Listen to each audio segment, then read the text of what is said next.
আল্লাহ সুবহানাহু ওয়া তাআলা ইজ অবজার্ভিং মি।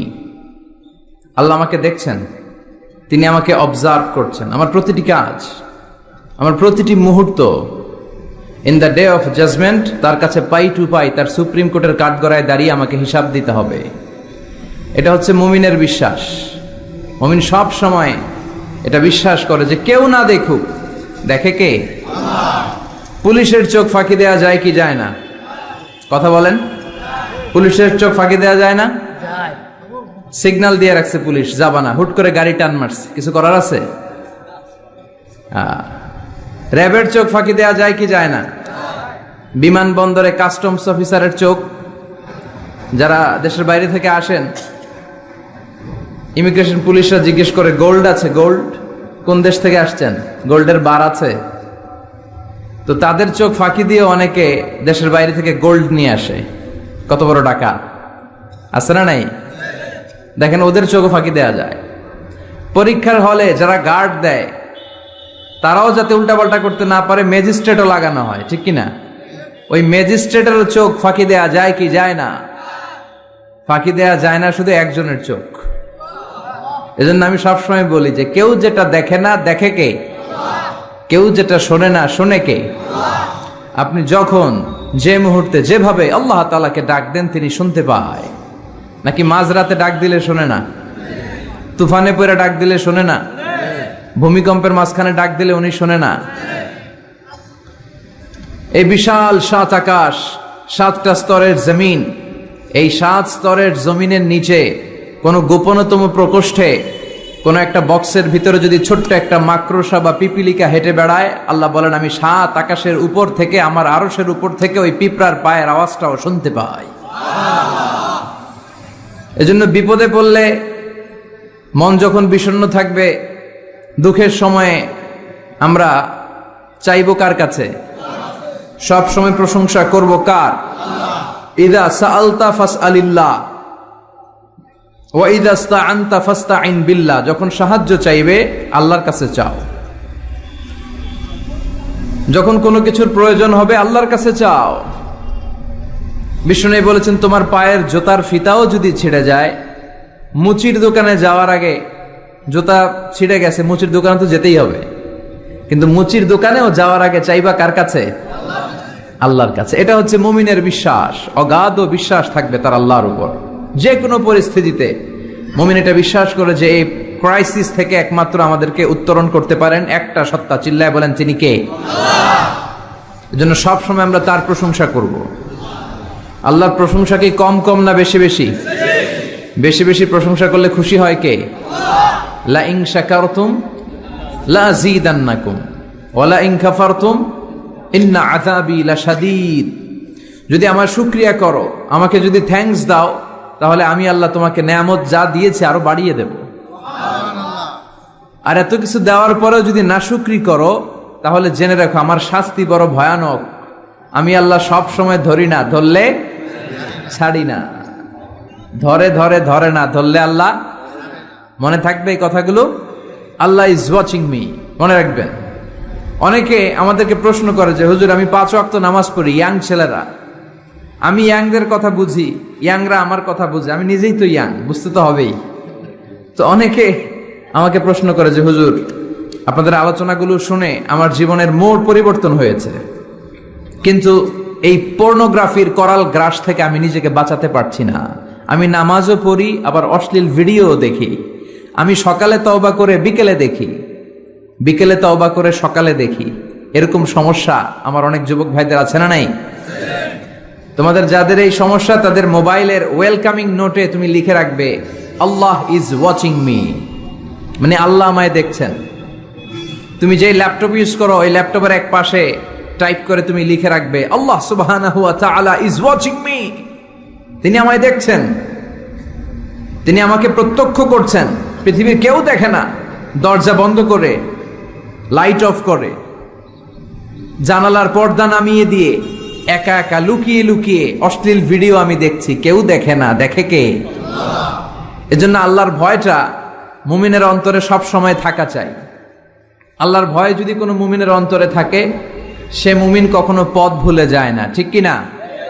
যাদের হৃদয়ে আছে আল্লাহর ভয়, তারা কবু পথ ভুলে যায় না। আল্লাহর প্রেম ছাড়া এই দুনিয়ায় কারো কাছে কোনো কিছু চায় না। পড়েন সবাই। যাদের হৃদয়ে আছে আল্লাহর ভয়, তারা কবু পথ ভুলে যায় না। আল্লাহর প্রেম ছাড়া এই দুনিয়ায় কারো কাছে কোনো কিছু চায় না। রাতের আধারে যারা সেজদাতে রয়, দু চোখের শ্রুতে নদী যেন বয়। ছলনার হাতছানি যতই আসুক, পেছনে ফিরেও সে তাকায় না। যাদের হৃদয়ে আছে আল্লাহর ভয়, তারা কবু পথ ভুলে যায় না। আল্লাহর প্রেম ছাড়া এই দুনিয়ায় কারো কাছে কোনো কিছু চায় না। চিল্লায় বলেন ঠিক কিনা? আল্লাহর ভয় এটা অনেক দামি জিনিস। এটার নাম হচ্ছে তাকওয়াল্লাহ। এটার নাম কি? তাকওয়া।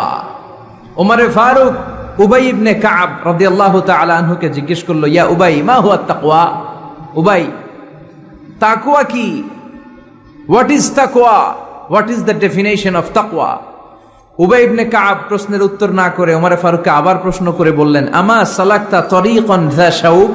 হে আমিরুল মুমিনিন, আপনি কি কাঁটাযুক্ত কোনো রাস্তা দিয়ে, এমন রাস্তা যে রাস্তা ডানে বায়ে সামনে পেছনে ক্যাকটাসের গুল্মলতা, খালি কাঁটা, এই কাঁটাযুক্ত কোনো রাস্তা দিয়ে কি আপনি কখনো হেঁটে যান নাই? ওমরে ফারুক বললেন, বালা, আমি হেঁটে গিয়েছি। উবাই বললেন, ওই রাস্তা দিয়ে হাঁটার সময় আপনি কেমন করে হেঁটেছেন?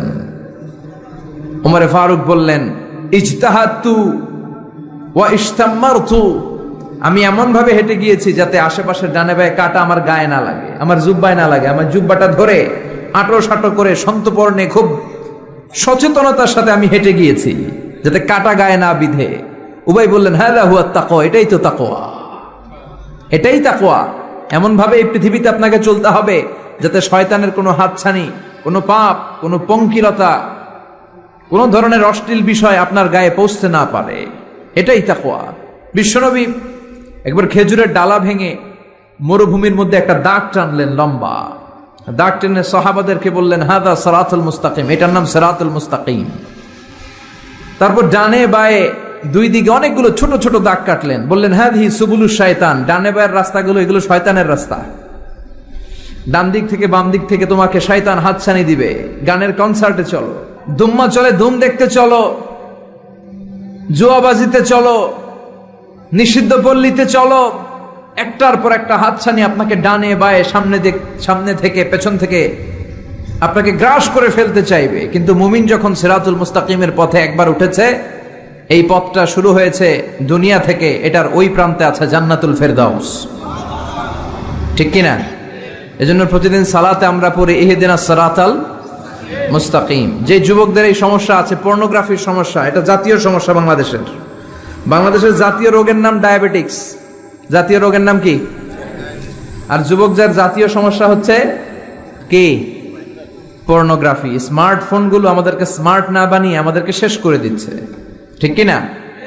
এজন্য আপনার একটা শক্ত সিদ্ধান্ত পারে আপনাকে জান্নাতি বানাতে, আর আপনার দুর্বল সিদ্ধান্তটাই আপনাকে জাহান্নামী বানানোর জন্য যথেষ্ট। এজন্য মুমিন মাত্রই তাকে বিশ্বাস করতে হবে, আল্লাহ ইজ ওয়াচিং মি। কি বিশ্বাস করবেন? আল্লাহ ইজ ওয়াচিং মি, আল্লাহ আমায় দেখছেন। কেউ দেখে না, কারো দেখার দরকার নাই, কিন্তু আমার আল্লাহ দেখে। ঠিক কিনা? এটাই সবসময় মুমিনের অন্তরে থাকতে হবে। এটার নাম ঈমান, এটার নাম তাকওয়া। এই তাকওয়া নিয়ে যেন আমরা মরতে পারি, আল্লাহ তুমি তৌফিক দাও। ঈমানের সাথে যেন আমাদের মৃত্যু নসিব হয়, তুমি তৌফিক দাও। বিশ্বনবী সবসময় দোয়া করতেন, আল্লাহুম্মা রযুকনা হুসনাল খাওয়াতিম, হে আল্লাহ তুমি আমার শেষটাকে ভালো করো, কারণ সব ভালো তার, শেষ ভালো যার। এরকম অনেকে আছে আজীবন ইসলামের পক্ষে ছিল, কিন্তু শেষকালে মোরতাদ হয়ে মারা যায়, আছে না নাই? আবার অনেকে আজীবন ছিল কাফের, মুশরিক, ইসলামের শত্রু, নাস্তিক, কিন্তু শেষকালে কালিমা পড়ে মারা যায়, আছে না নাই? জিহাদের ময়দানে এক সাহাবা যুদ্ধ করতে করতে কাফির মুশরিকদেরকে কচুকাটা করে জাহান্নামে পাঠিয়ে দিচ্ছিলেন। জিহাদের ময়দানে ওনার যুদ্ধ দেখে সব সাহাবারা বলল, আজকের জিহাদের ময়দানের সব সওয়াব এই সাহাবা পেয়ে যাবে। বিশ্বনবী বললেন, হুয়া ফিন্নার, ও জাহান্নামে যাবে। এক সাহাবী তো অবাক, এটা আবার কেমন কথা? জান মাল সব বাজি রেখে জিহাদের ময়দানে আল্লাহর দুশমনগুলোর একটার পর একটাকে শেষ করে দিয়ে জাহান্নামে পাঠিয়ে দিচ্ছে, আর এই মুজাহিদ ফি সাবিলিল্লাহ জাহান্নামে যাবে। How it's possible? এই সাহাবী পেছনে পেছনে লুকিয়ে লুকিয়ে দেখতে লাগলো যে আমি এটার শেষ দেখতে চাই। দেখতে দেখতে এক পর্যায়ে তিনি খুঁজে পেলেন যে সাহাবী কাফেরদের বিরুদ্ধে যুদ্ধ করতে করতে কাফেরদের বিশাল এক ঘাটির ভেতরে ঢুকে পড়েছে।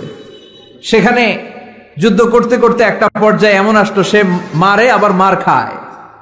শুধু মারে না, মারেও আবার মরেও। মার খেতে খেতে হঠাৎ তার ডান হাতে এক কাফের এক কোপ মেরে তার ডান হাতটা কেটে ফেলে দিল। তাকে আহত অবস্থায় রেখে দিয়ে কাফেররা অন্যদিকে চলে গেল। এই ডান হাত থেকে ব্লিডিং হতে হতে এমন অবস্থা আর সহ্য হয় না। আর কিছুক্ষণ ওয়েট করলেই তার শাহাদাতের মৃত্যু। কিসের মৃত্যু? কথা বলেন। আমাকে শহীদ করে সেই মিছিলে শামিল করে নিও, যে মিছিলের নেতা মীর হামজা খোবায়েবে খাব্বাব আল্লাহর কাছে ছিল অতি প্রিয়, শামিল করে নিও আমাকে শহীদ করে সেই মিছিলে শামিল করে নিও। পড়েন আমিন। শাহাদাতের তামান্না যার অন্তরে থাকে না সে মুমিন হতে পারে না, সে মুনাফিক। মরতে তো হবেই, এজন্য আল্লাহর কাছে আমরা শাহাদাতের মৃত্যু চাই, ঠিক কিনা? বিশ্বনবী বলেন, শাহাদাতের মৃত্যু নিয়ে কেউ যদি বিছানায় পড়েও মারা যায়, কিয়ামতের দিন শহীদদের কাতারে আল্লাহ তাকে দাঁড় করিয়ে দিবে। তো যুদ্ধ করতে করতে ওই সাহাবা আর কিছু সময় অপেক্ষা করলেই শহীদি মৃত্যু। কিন্তু আর অপেক্ষা করতে না পেরে তলোয়ারটাকে সে মাটিতে গেড়ে ওই তলোয়ারের উপর ঝাঁপিয়ে পড়ল। পেটের এই পাশ থেকে ঢুকে পিঠ দিয়ে তলোয়ার বের হয়ে গেল, ওইখানে শেষ। তার মানে শাহাদাতের মৃত্যু হয় নাই, তার হয়েছে আত্মহত্যা। তার কি হয়েছে? সুইসাইড। মান খাতালা নাফসাহু বিশাইইন উযযিবা বিহি ইয়াউমাল কিয়ামা, যে ব্যক্তি যে জিনিস দিয়ে নিজেকে শেষ করবে কিয়ামতের দিন, ওটাই হবে তার শাস্তি। যে গলায় ওড়না পেঁচিয়ে মারা যায়, ওই মেয়েগুলো in the day of judgement, কিয়ামতে বিচার শেষে জাহান্নামে শুধু ওড়না পেঁচিয়ে মরতেই থাকবে। যে বিষ খেয়ে মারা যায়, ওর শাস্তি হবে জাহান্নামের বিষ খেয়ে খেয়ে সে জাহান্নামটাকে কাঁপিয়ে তুলবে। যে ছুরি ঢুকিয়ে স্ট্যাবিং করে মারা যায়, ও শুধু স্ট্যাবিং করতেই থাকবে জাহান্নামে।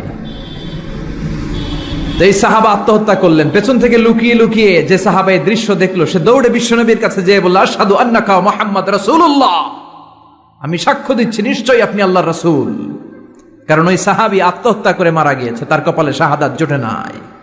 এজন্য বিশ্বনবী দোয়া করতে বলেছেন, আল্লাহুম্মা রযুকনা হুসনাল খাওয়াতিম, হে আল্লাহ আমাদের শেষটাকে তুমি ঈমানের মৃত্যু দিও, শেষ সময়টাতে তোমার নাম জপে যেন আমরা পৃথিবী থেকে যেতে পারি, তুমি তৌফিক দাও। চিল্লায় পড়েন আমিন। সব সময় মুমিন ভয় পাবে কাকে? চাইবে কার কাছে? নাকি খাজা বাবার কাছে, বড় হুজুর, ছোট হুজুর? একজনের কাছে আমরা চাইবো। চিৎকার করে বলেন, তিনি কে? তিনি হচ্ছেন আমাদের আল্লাহ। আমরা আল্লাহর দরবারে শুকরিয়া জানাই যে চমৎকার প্রোগ্রামে আল্লাহ তাআলা আমাদেরকে আসার বসার তৌফিক এনায়েত করেছেন। আসুন আমরা সবাই শুরুতে কালিমাতুশ শুকর উচ্চারণ করি। আমরা পড়ি আলহামদুলিল্লাহ। সবাই পড়েন, রব্বানা লাকাল হামদ হামদান কাসীরান তাইয়িবান মুবারাকান ফীহি ইয়া রাব্বি লাকাল হামদু কামা ইয়ানবাগি লিজালালি ওয়াজহিকা ওয়া আযীমি সুলতানিকা, লাকাল হামদু বিল ঈমান, লাকাল হামদু বিল ইসলাম, লাকাল হামদু বিল কোরআন। আল্লাহ আজকের এই কথাগুলোকে, বলাটাকে, শোনাটাকে তুমি কবুল করো। আজকের মাহফিলটাকে তুমি আমাদের নাজাতের ওসিলা বানাও। আরো জোরে পড়ি আমিন। কালা কচুয়া, ধলা কচুয়া নাই এদিকে? ধলাও আছে, কালা কচুয়া। চাঁদপুরের দিকে আবার একটা আছে কচুয়া, না? কাজিমউদ্দিন খন্দকার উচ্চ বিদ্যালয়, আলহাজ আব্দুল হক খন্দকার মহিলা মাদ্রাসা ও ফারুকিয়া হাফিজিয়া মাদ্রাসা এতিমখানার উদ্যোগে 53তম বার্ষিক ওয়াজ ও দোয়ার মাহফিল। এদিকে 53 বছর বয়স হয়েছে এরকম মানুষই কম, হাতে গোনা কয়েকজন, ঠিক কিনা? 53 বছর ধরে এখানে কথা হয়, মাশাআল্লাহ। এই মাহফিলটা কিয়ামত পর্যন্ত এভাবে জারি থাক, আমরা চাই কি চাই না? আল্লাহ তুমি কবুল করো। স্থান হচ্ছে কাজিমউদ্দিন খন্দকার উচ্চ বিদ্যালয় ময়দান। সভাপতি আলহাজ মোহাম্মদ জামাল খন্দকার সাহেব। বেঁচে আছে তো? না আছে তো? ও আছেন আপনি, মাশাআল্লাহ, তাবারাকাল্লাহ। প্রধান অতিথি অ্যাডভোকেট আব্দুল মতিন খসরু সাহেব, আমাদের মাননীয় এমপি মহোদয়, সংসদ সদস্য কুমিল্লা 5, প্রেসিডিয়াম সদস্য বাংলাদেশ আওয়ামী লীগ ও সাবেক সফল মন্ত্রী আইন, বিচার ও সংসদ বিষয়ক মন্ত্রণালয়। অনেক নাম শুনেছি ওনার, দেখা হয় না। তো আজকে 2 ঘন্টা ধরে নাকি বসে আছে। আমিও আসছি দেরি করে। তারপরে এখানে একটা রেস্টুরেন্টে আমরা ডিনার করলাম। তো সবাই বারবার ফোন করে বলছিল যে এমপি সাহেব কিন্তু বসে আছে, বসে আছে। আমি ওনার নাম শুনেছি, উনি খুব ধর্মপ্রাণ একজন মানুষ। অনেকে আছে এই বড় বড় পদগুলো পেলে ইসলামকে ভুলে যায়, এরকম ডাকাত আছে না নাই? কিন্তু আপনাদের এমপি মহোদয় ইসলাম প্রিয়, ধর্মপ্রাণ, ইসলাম সম্পর্কে জানেও বেশি, মানেও বেশি, এবং বিভিন্ন মাহফিলে উনি যান। সেখানে যে দেদারসে বিভিন্ন জায়গায় ফান্ডিং করেন, সেখানে দান খয়রাত করেন। আমি নাম শুনেছি ওনার অনেক। আল্লাহ ওনাকে ইসলামের জন্য তুমি কবুল করো। যতদিন বেঁচে থাকেন ততদিন যেন ইসলামের সৈনিক হিসেবে এই বাংলার জমিনে কাজ করতে পারে, তুমি তৌফিক দাও। আমার আগে কথা বলেছে মোহাম্মদ বেলাল হোসেন হেলালি সাহেব, চমৎকার কথা বলেছেন, সুনিশ্চিত কোরআন থেকেই কথা বলেছেন। কথা বলেছেন শরীফুল ইসলাম সুলতানি সাহেব, আরো অনেকে কথা বলেছেন। যারাই কথা বলেছে কোরআন থেকে বলেছে, আর কোরআন থেকে কথা বললে ওটা ভালো হয়, ঠিক কিনা? ওইখানে ভেজাল থাকে না, কারণ এই কিতাবটা এমন কিতাব যে কিতাবে কোনো ভেজাল নাই। আছে? কথা বলেন। আপনারা তো ঝিমায় পড়ছেন কেন? হ্যাঁ, আপনাদের আওয়াজের চেয়ে যে ট্রাক যে যায় ওটার আওয়াজই তো বেশি। মুমিনের আওয়াজ হতে হবে ইমানের তেজে আওয়াজ, ঠিক কিনা? তাকবীর দেন গলা ফাটিয়ে। 3টা তাকবীর দিয়ে আমরা আজকে আলোচনা শুরু করি। লিল্লাহে তাকবীর, লিল্লাহে তাকবীর, লিল্লাহে তাকবীর। আল্লাহ আজীবন যেন তোমার নামের বরত্বের ঘোষণা দেই। আমরা সব সময় তাকবীর দেই একজনের নামে, তিনি কে? আমাদের সব স্লোগানে কার নাম থাকে? হিন্দুরা পড়ে जो तो मिटाना चाहे जीवन का तृष्णा सुबह शाम बोल बंदे कृष्णा कृष्णा कृष्णा। ওরা বলে কৃষ্ণা কৃষ্ণা, আমরা বলি जो तो मिटाना चाहे जीवन का जाला सुबह शाम बोल बंदे अल्लाह अल्लाह अल्लाह। ঠিক কি না? আমাদের সব জায়গায় থাকে আল্লাহ আল্লাহ আল্লাহ। আমরা এই আল্লাহর নামে অন্তরে স্থান দিতে চাই। এই অন্তরটা এমন একটা জায়গা, বিশ্বনবী বললেন ইন্না ফিল জাসাদি মুদগা, নিশ্চয় দেহে একটা গোশতের টুকরা আছে। ইদা সলুহাত সলুহাল জাসাদু কুল্লু, দেহের এই গোশতের টুকরাটা যদি ভালো হয়ে যায় পুরো দেহটা ভালো হয়ে যায়। ওয়া ইন ফাসাদাত ফাসাদাল জাসাদু কুল্লু, দেহের এই গোশতের টুকরা যদি পচে যায়, খারাপ হয়ে যায়, পুরো দেহটা খারাপ হয়ে যায়। বিষ্ণু বললেন আলা ওয়াহিয়াল কলব, জেনে রাখো এই গোশতের টুকরাটার নাম হচ্ছে কলব। সেটার নাম কি? এই যে বাম স্তনের 2 আঙ্গুল নিচে থাকে, এটা এই জায়গায় আল্লাহ সেট করে দিয়েছেন কলব। আলা বিযিকরিল্লাহি তাতমাইন্নুল কুলুব, কোনো কিছু দিয়ে এই কলবের প্রশান্তি আসে না শুধুমাত্র আল্লাহর জিকির ছাড়া। এজন্য কলবের মধ্যে আল্লাহর জিকির বসাতে হবে। কি বসাবেন? নাকি আয়না?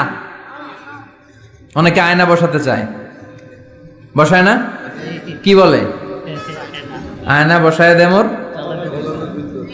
কলবের ভিতর। না, আয়না বসাবো না, এই কলবে থাকবে সুবহানাল্লাহ, আলহামদুলিল্লাহ, লা ইলাহা ইল্লাল্লাহ, আল্লাহু আকবার। এই 4টা জিকির সবচেয়ে সেরা জিকির, খেয়াল রাখবেন। দেখেন ইসলাম মানা সহজ। আমরা আজে বাজে জায়গায় যে আজে বাজে লোকদের কথা শুনে আমরা ভুল তথ্য পেয়েছিলাম এতদিন। ইসলাম মানাটা সহজ, একেবারে নিরেট, সোজা সাপটা, গোজামিল নাই। আল্লাহর কথা আর আল্লাহ রাসূলের কথায় কোনো গোজামিল থাকে না। সুবহানাল্লাহ, আলহামদুলিল্লাহ, লা ইলাহা ইল্লাল্লাহ, আল্লাহু আকবার। পড়েন সুবহানাল্লাহ, আলহামদুলিল্লাহ, লা ইলাহা ইল্লাল্লাহ, আল্লাহু আকবার। এই 4টা তাসবিহ হচ্ছে, 4টা জিকির হচ্ছে শ্রেষ্ঠ জিকির। শ্রেষ্ঠ তো শ্রেষ্ঠই তো পাইছেন, আর এদিক ওদিক তাকান কেন? পড়েন ইচ্ছে মতো, ইচ্ছে মতো পড়েন, ইচ্ছে মতো পড়েন। এই চারটা জিকির একসাথে মিলিয়েও পড়া যায়, আলাদা করেও পড়া যায়। আবার বিষ্ণু বললেন, মিজানের পাল্লা ভারী করতে চাও, ফাআম্মা মান সাকুলাত মাওয়াজিনুহু ফাহুয়া ফি আইশাতির রাদিয়া। মিজানের পাল্লা যারা ভারী করতে চাও তারা দুইটা জিকির করবা, সুবহানাল্লাহি ওয়া বিহামদিহি সুবহানাল্লাহিল আযীম। এই দুইটা শব্দ কালিমাতান হাবিবাতান ইলার রহমান, আল্লাহর কাছে খুব প্রিয়, সাকিলাতানি ফিল লিসান। এই জিহ্বার মধ্যে এই শব্দ দুইটা উচ্চারণে খুব সহজ, খুব পাতলা। সাকিলাতানি ফিল মিজান, কিন্তু এই শব্দ দুইটা মিজানের পাল্লায় রেখে দিলে অনেক ওজন হয়ে যাবে। সুবহানাল্লাহি বিহামদিহি সুবহানাল্লাহিল আযীম। পড়তে রাজি আছেন তো? প্রত্যেক ফরজ সালাতের পরে আয়াতুল কুরসি পড়বেন। কি পড়বেন? মুখস্থ আছে না? এটা পড়ে ফু দিলে কোনো জিন পড়ি, ব্ল্যাক ম্যাজিক কোনো কিছু আপনারা ধরতে পারবে না। বিষ্ণু বলেন, মান কারা আয়াতাল কুরসি দুবুরা কুল্লি সালাতিন মাকতুবা লাম ইয়ামনাহু মিন দুখুলিল জান্নাতি ইল্লাল মাউত। প্রত্যেক ফরজ সালাতের পরে কেউ যদি আয়াতুল কুরসি পড়ে, তার জান্নাতে ঢোকার ব্যাপারে আর কোনো বাধা নিষেধ থাকে না। একটা জিনিস ছাড়া, সুবহানাল্লাহ, আরেকটু পরে কোন একটা জিনিস ছাড়া, ইল্লাল মাউত, সেটা হচ্ছে মৃত্যু। লোকটা মরে না তাই জান্নাতে যায় না, মরলেই জান্নাতি। এবার সুবহানাল্লাহ। তাহলে প্রত্যেক ফরজ সালাতের পরে আয়াতুল কুরসি দরকার আছে না নাই? প্রত্যেক ফরজ সালাতের পরে সালাম ফিরিয়ে আওয়াজ করে পড়বেন আল্লাহু আকবার। 3 বার পড়বেন আস্তাগফিরুল্লাহ আস্তাগফিরুল্লাহ আস্তাগফিরুল্লাহ। সুবহানাল্লাহ 33 বার, আলহামদুলিল্লাহ 33 বার, আল্লাহু আকবার 34 বার। অথবা শেষে 3টা 33 বার পড়ে মিলাবেন লা ইলাহা ইল্লাল্লাহু ওয়াহদাহু লা শারীকা লাহুল মুলকু ওয়া লাহুল হামদু ওয়া হুয়া আলা কুল্লি শাইইন কাদির। আরেক বর্ণনা একটু বাড়ানো হয়েছে, ইউহয়ী ওয়া ইউমীত ওয়া হুয়া আলা কুল্লি শাইইন। এগুলো পড়ে না, কোত্থেকে কি হাবিজাবি পড়ে ঈমান নষ্ট করে। এজন্য মুমিন হবে, মুমিন they work smart, they don't work hard. মুমিন স্মার্টলি কাজ করে, মুমিন কষ্ট করে কাজ করে না। সুবহানাল্লাহ কইবেন না? মুমিন সুযোগ খোঁজে, মুমিন কাজ করে smartly. They don't work hard, they work smart. They work smart, তারা স্মার্টলি কাজ করে। আপনারা জানেন কাবা ঘরের 4টা কর্নার আছে। একটা কর্নারের নাম হচ্ছে রুকনুল হাজারিল আসওয়াদ, এটার নাম হচ্ছে ব্ল্যাক স্টোন কর্নার, যেখানে হাজরা আসওয়াদের পাথর আছে। এই পাথরটাতে চুমু দিলে জীবনের গুনাহ সব মাফ করে দেয় কে? আল্লাহ। এটা জান্নাতি পাথর। কিয়ামতের দিন এই পাথরকে আল্লাহ একটা জিহ্বা দিবে, ঠোঁট দিবে, 2টা চোখ দিবে, আর কিয়ামতের দিন আল্লাহর সামনে দাঁড়িয়ে এসে সাক্ষ্য দিবে যে আল্লাহ তোমার এই বান্দা আমারে চুমু দিয়েছিল, এ দিয়েছিল, এ দিয়েছিল, এদের সবাইকে মাফ করে দাও। তাই হাজরা আসওয়াদের কর্নার আর কাবা ঘরের যে স্বর্ণ দিয়ে খচিত দরজা, এই হাজরা আসওয়াদের কর্নার আর দরজার মাঝখানে ছোট্ট একটু জায়গা, এটারে আরবিতে বলে মুলতাজাম। আমার সাথে সাথে পড়েন, এটারে আরবিতে কি বলে? ইলতাজামা ইয়ালতাজিমু ইলতিজামান। মুলতাজিম, মুলতাজাম মানে হচ্ছে যেটার সাথে লেগে থাকা হয় সব সময়। সাহাবারা এই জায়গাটার সাথে লেগে থাকতেন, পেট লাগিয়ে, গাল লাগিয়ে, চোখ লাগিয়ে, মুখ লাগিয়ে কাঁদতেন আর দোয়া করতেন। আর এই জায়গায় পেট লাগিয়ে, শরীর লাগিয়ে দোয়া করলে ওই দোয়া আল্লাহ ফিরিয়ে দেয় না। কিন্তু ওই জায়গায় দোয়া করার চান্সও এত সহজে পাওয়া যায় না, ধাক্কা ধাক্কি যুদ্ধ করতে হবে আপনারে। তো এক মাওলানা চান্স পাইছে ওইখানে, অনেক ধাক্কা ধাক্কি করে, খাইয়া দেয়া শক্তি কইরা ধাক্কা ধাক্কি, পাকিস্তানি পাঠানি যেগুলো আছে, 8-10টা পাঠান একসাথে দাঁড়ালে ওগুলার জ্বালায় কিছুই করা যায় না। এইভাবে তাকাইতে হয় ওদের দিকে, তাকাইলে আপনার টুপি পরে যাবে পিছনে, ইয়া উঁচু লম্বা। তো এই মাওলানা অনেক ধাক্কা ধাক্কি করে কোন রকম ওই মুলতাজামে হাত লাগাইতে পারছে। এখন আবার তো আরেক ধাক্কায় কই যে চলে যাবে কোনো হিসাব নাই। তো সেইখানে দাঁড়াই আল্লাহর কাছে দোয়া করছে, যেহেতু এই জায়গায় দোয়া করলেই আল্লাহ কবুল করে, এখন কয়টা চাবে আল্লাহর কাছে, সময় তো নাই।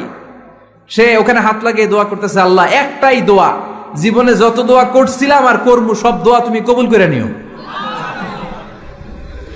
যত দোয়া জীবনে করছি আর মরার আগের দিন পর্যন্ত যত দোয়া আমি করব, এই দোয়াগুলো কবুল কইরো, এই একটাই চাওয়া, আর কিছু চাইলাম না তোমার কাছে। তো কিছু বাকি রাখছে? কথা বলেন। The believer they work smart, they don't work hard. বিশ্বাসীরা স্মার্টলি কাজ করে, ওরা শক্তি খাটিয়ে ঘাম ঝরিয়ে কাজ করে না, ওরা সুযোগ খোঁজে, ওরা ঝোপ বোঝে কোপ মারে, ঠিক কিনা? যেখানে সওয়াব বেশি, অল্প কাজে প্রফিট বেশি, লাভ বেশি, ওইটাই না মানুষ করবে, ঠিক কিনা?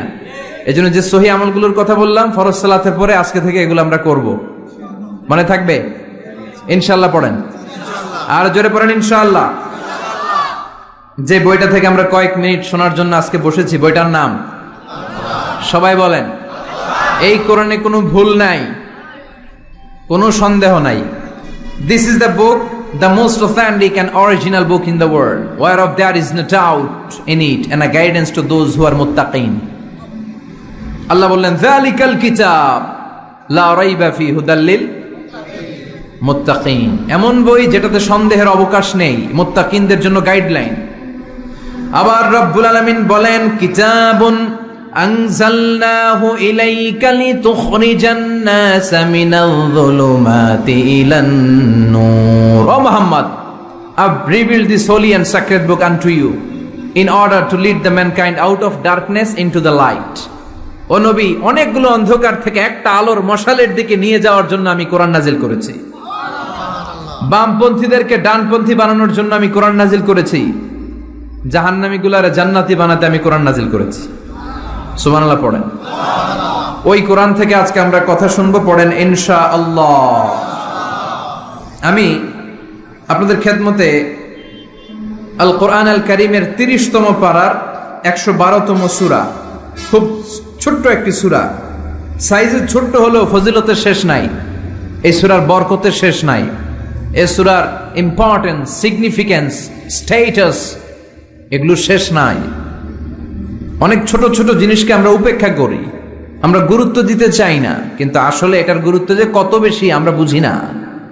সূরাতুল ইখলাস হচ্ছে ওই রকম একটি সূরা যেটাকে আমরা গুরুত্ব দেই কম, আসলে অনেক গুরুত্বপূর্ণ। সুবহানাল্লাহ পড়েন। এমন একটা সূরা যে সূরাটা সবার মুখস্থ আছে, মুখস্থ নাই কার কার একটু হাত তোলেন। সবার মুখস্থ আছে না? আলহামদুলিল্লাহ পড়েন।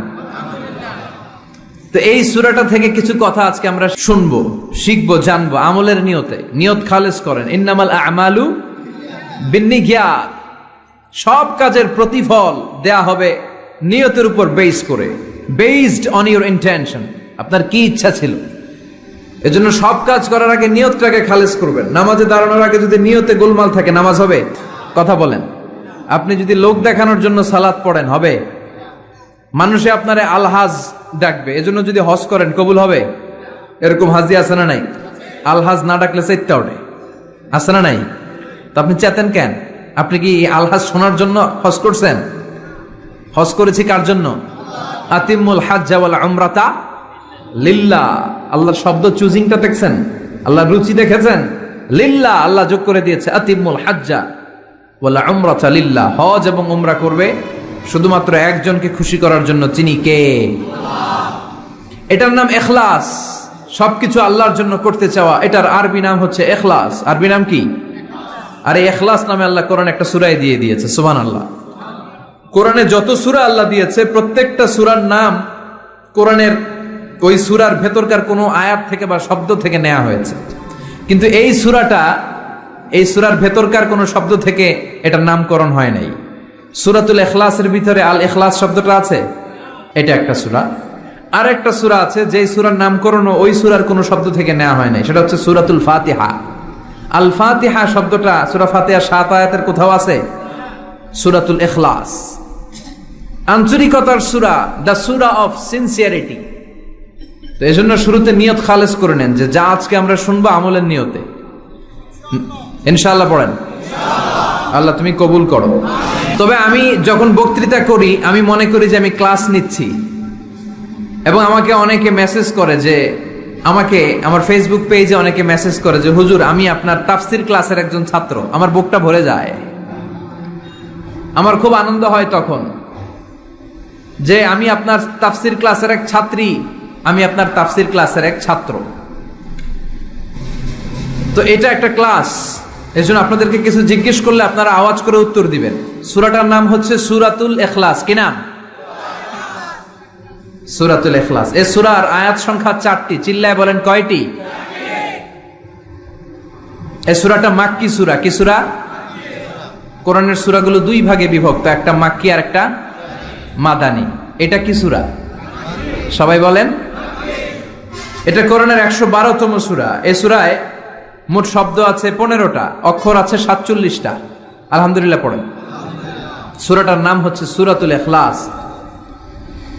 সূরাতুল ইখলাসে শুধু এই সূরার নাম নয়, আরো অনেকগুলো নাম পাওয়া যায় এই সূরার।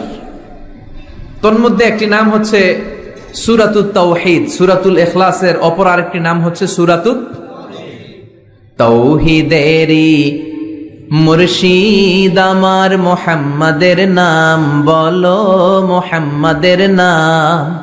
আল্লাহর নাম জপলে বুঝতে পারি আল্লাহরই কালাম বলো, মুহাম্মাদের নাম। ওই নামেরই রশি ধরে যাই আল্লাহর পথে, ওই নামেরই ভেলায় চড়ে ভাসি নূরের স্রোতে। ওই নামের বাতি জেলে দেখি আরশের মুকাম বলো, মুহাম্মাদের নাম। পড়েন। তাওহীদেরি মুর্শিদ আমার মুহাম্মাদের নাম বলো, মুহাম্মাদের নাম। আল্লাহর নাম জপলে বুঝতে পারি আল্লাহরই কালাম বলো, মুহাম্মাদের নাম। সুবহানাল্লাহ পড়েন। এই সূরার একটা নাম হলো সূরাতুত তাওহীদ। কি নাম? সবাই বলেন। সূরাতুত তাওহীদ। কি নাম? তাওহীদের সূরা। তাওহীদ মানে একত্ববাদ, oneness of God, oneness of creator. আমাদের স্রষ্টা যে একজন, সেটাকে আরবিতে বলে তাওহীদ। আমরা এক আল্লাহ কেন্দ্রিক সব কাজ করি। আমরা নামাজের সময় ডাকি কারে? আজানের সময়, একামতে, জবাই, কুরবানি, স্লোগান, সবকিছুতে কার নাম? এটার বলে তাওহীদ। আর এই তাওহীদের বিপরীত হচ্ছে শিরক। আল্লাহ ছাড়া অন্য কারো কাছে হাত পাতা। আল্লাহর সামনে মসজিদে যে মাথা না নুয়ে মাজারে যে মাথা নত করে বাবার কাছে চাওয়া, আছে না নাই? দয়াল বাবা রে দয়া করো আমারে, দয়াল খাজা রে দয়া করো আমারে, আছে না নাই? বাবা খাজা কেউ দয়া করতে পারে না, দয়া করার মালিক কে? আল্লাহ। এজন্য বলতে হবে দয়াল আল্লাহ রে দয়া করো আমারে। পড়েন। দয়াল আল্লাহ রে দয়া করো আমারে। মৃত ব্যক্তির কাছে কিছু চাওয়া যায় না। খেয়াল করে শুনবেন। আল মাইয়িতু ফিল কবর কাল গারিকু ফিল বাহার। সাঁতার না জানা ব্যক্তি সাগরে পড়ে গেলে যেমন অসহায়, কবরে চলে গেলে মানুষটা এরকম অসহায়, সে চেয়ে থাকে আপনারা কি পাঠাইবেন, আপনারা তার জন্য কি পাঠান, এটার জন্য সে ওয়েট করে। সে কিছু পাঠাতে পারে না, সে আপনার বিপদ থেকে উদ্ধার করতে পারে না, সে আপনার মনের আশা পূর্ণ করতে পারে না। আপনার মনের আশা পূর্ণ করতে পারে শুধু একটা সত্তা। চিল্লায় বলেন তিনি কে? এটার নাম তাওহীদ। এটার নাম কি? এজন্য খাজা বাবার দরবারেতে কেউ ফিরে না খালি হাতে। এগুলো বলবেন কখনো? কেউ ফিরে না খালি হাতে, খাজারে তোর দরবারেতে, বলে না? এটা কি সত্যি? কত দরবার থেকে কত লোক খালি হাতে ফিরে। দামি ঘড়ি পরে গেছে, ঘড়ি চুরি হয়েছে, এখন খালি হাতে ফিরে। পকেট ভর্তি টাকা নিয়ে গেছিল, টাকা চুরি হয়ে যায়, খালি পকেটে ফিরে, আছে না নাই? দামি জুতা পরে গিয়েছে, জুতা চুরি, খালি পায়ে ফিরে, আছে না নাই? এক দরবার থেকে কেউ কোনোদিন খালি হাতে ফিরে না। চিৎকার করে বলেন দরবারটা কার? কেউ ফিরে না খালি হাতে, আল্লাহরে তোর দরবারেতে। পড়েন। কেউ ফিরে না। মনে থাকবে? এটার নাম তাওহীদ। এটার নাম। আর এর বিপরীত হচ্ছে শিরক। বিপরীত কি? ইন্নাল্লাহা লা ইয়াগফিরু আন ইউশরাকা বিহি ওয়া ইয়াগফিরু মা দুনা যালিকা লিমান ইয়াশা। আল্লাহ বলেন তিনি সব গুনাহ মাফ করে দিতে পারেন, সব গুনাহ তিনি ক্ষমা করে দেন, সব পাপ তিনি মার্জনা করে দেন, শুধুমাত্র শিরকের পাপ ছাড়া। কোন পাপ ছাড়া? মনে থাকবে? শিরক করছেন তো মরছেন, শিরক করেছেন তো মরেছেন। ক্যান্সারের অ্যান্সার আছে, শিরকের কোনো অ্যান্সার নাই, কারণ আল্লাহ সব মাফ করে, এটা মাফ করে না। ইন্না শিরকা লা যুলমুন আযীম। এটা মহাপাপ, সব পাপের বড় পাপ, সব পাপের বাপ। এটার নাম শিরক। এটার নাম কি? চাবো আল্লাহর কাছে চাবো, সেজদা দিব আল্লাহর কাছে সেজদা দেব, মনের আশা আকাঙ্ক্ষা জ্বালা যন্ত্রণা সব দূর করে দিতে পারে একজন। চিৎকার করে বলেন তিনি কে? বিশ্বনবী বলেন হাদিসে কুদসিতে আল্লাহ ফরমান, কিয়ামতের কঠিন ময়দানে পাহাড় পরিমাণ গুনাহ নিয়ে, সাগরের অথই জলরাশি পরিমাণ গুনাহ নিয়ে, ও বান্দা যদি তুমি আমার কাছে হাজির হয়ে যাও, ওই গুনার মধ্যে যদি শিরকের কোনো গুনাহ না থাকে, তাহলে আমি আল্লাহ পাহাড় পরিমাণ সাগরের জলরাশি পরিমাণ ক্ষমার দয়া নিয়ে তোমার কাছে হাজির হয়ে যাব। লাইন আশরাকতা লায়াহবাতান্না আমালুক ওয়ালা তাকুনান্না মিনাল খাসিরিন। যদি শিরক করো তোমার সব আমল শেষ। আপনার রোজা, আপনার নামাজ, আপনার জিকির, আপনার হজ সবগুলোর বরবাদ করে দিবে কে? এজন্য আমরা যখন নামাজে দাঁড়াই, আল্লাহ বলে নামাজ পড়ে আগে ঘোষণা দে তুই মুশরিক না মুওয়াহিদ। আমরা পড়ি ইন্নী ওয়াজ্জাহাতু ওয়াজহিয়া লিল্লাযী ফাতারাস সামাওয়াতি ওয়াল আরদা হানিফাও ওয়া মা আনা মিনাল মুশরিকিন। ওয়া মা আনা মিনাল, এর মানে কি? আমি মুশরিক না। আল্লাহ আমি মুশরিক না, আল্লাহ আমি মুশরিক না। আবার যখন আরাফার ময়দানে লক্ষ লক্ষ হাজী সাহেবান ইজার আর রিদা, সাদা রঙের একটা চাদর পরে, সাদা রঙের একটা লুঙ্গি পরে, চোখের পানি ছেড়ে আরাফার ময়দানে কাঁদে। আল্লাহ বলে কান্না করবি পরে, আগে বল শিরক করস নাকি? আমরা বলি লাব্বাইক আল্লাহুম্মা লাব্বাইক, লাব্বাইক লা শারীকা লাক, আল্লাহ কোনো শিরক করি না, তোমার সাথে কাউরে অংশীদার স্থাপন করি না, তুমি সব রাজার বড় রাজা, মহারাজা, তোমার সাথে কোনো শরীক নাই, তোমার সমকক্ষ মহাবিশ্বে কেউ নাই। এটার নাম তাওহীদ। এটার নাম কি? এজন্য শিরকের সাথে আমাদের কোনো ধরনের সম্পর্ক। বিশ্বনবী বললেন শিরক হচ্ছে আখফা মিন দাবিবিন নামাল, পিঁপড়ার গুটি গুটি পায়ের চেয়েও ভয়ঙ্কর। পিঁপড়া যেমনি গুটি গুটি পায়ে হেঁটে হেঁটে মিষ্টির দোকানে ঢুকে যায়, যেখানে মিষ্টি রেখেছেন, মিষ্টি জাতীয় খাবার রেখেছেন, ওই পাতিলের ভেতরে লুকিয়ে লুকিয়ে গুটি গুটি পায়ে যেমনি পিঁপড়া ঢুকে যায়, তেমনি শিরক করলে শির গুটি গুটি পায়ে আপনার দেহের ভেতরে ঢুকে আপনার ঈমানকে বরবাদ করে সারখার করে দিবে, শেষ হয়ে যাবে আপনার ঈমান। এজন্য শিরকের সাথে আমাদের কোনো সম্পর্ক আছে? শিরকের সাথে যে সম্পর্ক নাই, তাওহীদে যে আমাদেরকে বিশ্বাসী হতে হবে, সেই লক্ষ্যে আল্লাহ তাআলা এই সূরার আরেকটা নাম দিলেন, সেটা হচ্ছে সূরাতুত তাওহীদ। সেটার নাম কি? তাহলে সূরাতুল ইখলাসই শুধু সূরাতুল ইখলাসের নাম নয়, এটার আরেকটা নাম কি মনে থাকবে সবার? এই সূরার আরেকটা নাম হচ্ছে সূরাতুল মা'রিফা। সূরাতুল, কথা বলেন, জোরে বলেন। আপনাদের জিমানি ধরছে? 2-4 জনই কয়, বাকিরা কয় না। বাকিরা কয় না ক্লাস করুম না, আপনি পড়ায় যান। আছে না নাই? এই সূরার নাম সূরাতুল মা'রিফা। চিল্লায় বলেন কি নাম? এইভাবে উত্তর করতে হবে, মা'রিফা। মা'রিফা মানে জানা বা চিনা। মা'রিফা মানে কি? জানা বা চিনা। এই সূরা পড়লে আল্লাহরে জানা যায়, এই সূরা তেলাওয়াত করলে আল্লাহরে চিনা যায়। তাহলে যারা আল্লাহরে চিনে বেশি, আল্লাহরে জানে বেশি, আল্লাহরে মানে বেশি, তারাই মারেফতের লোক। কথা কন? কিন্তু আমগো বাংলাদেশে এটার নাম দিয়েছে মারেফত। মারিফা এটার নাম দিয়েছে কি? মারে, আসলে মাইরের পথ, ঠিক কিনা?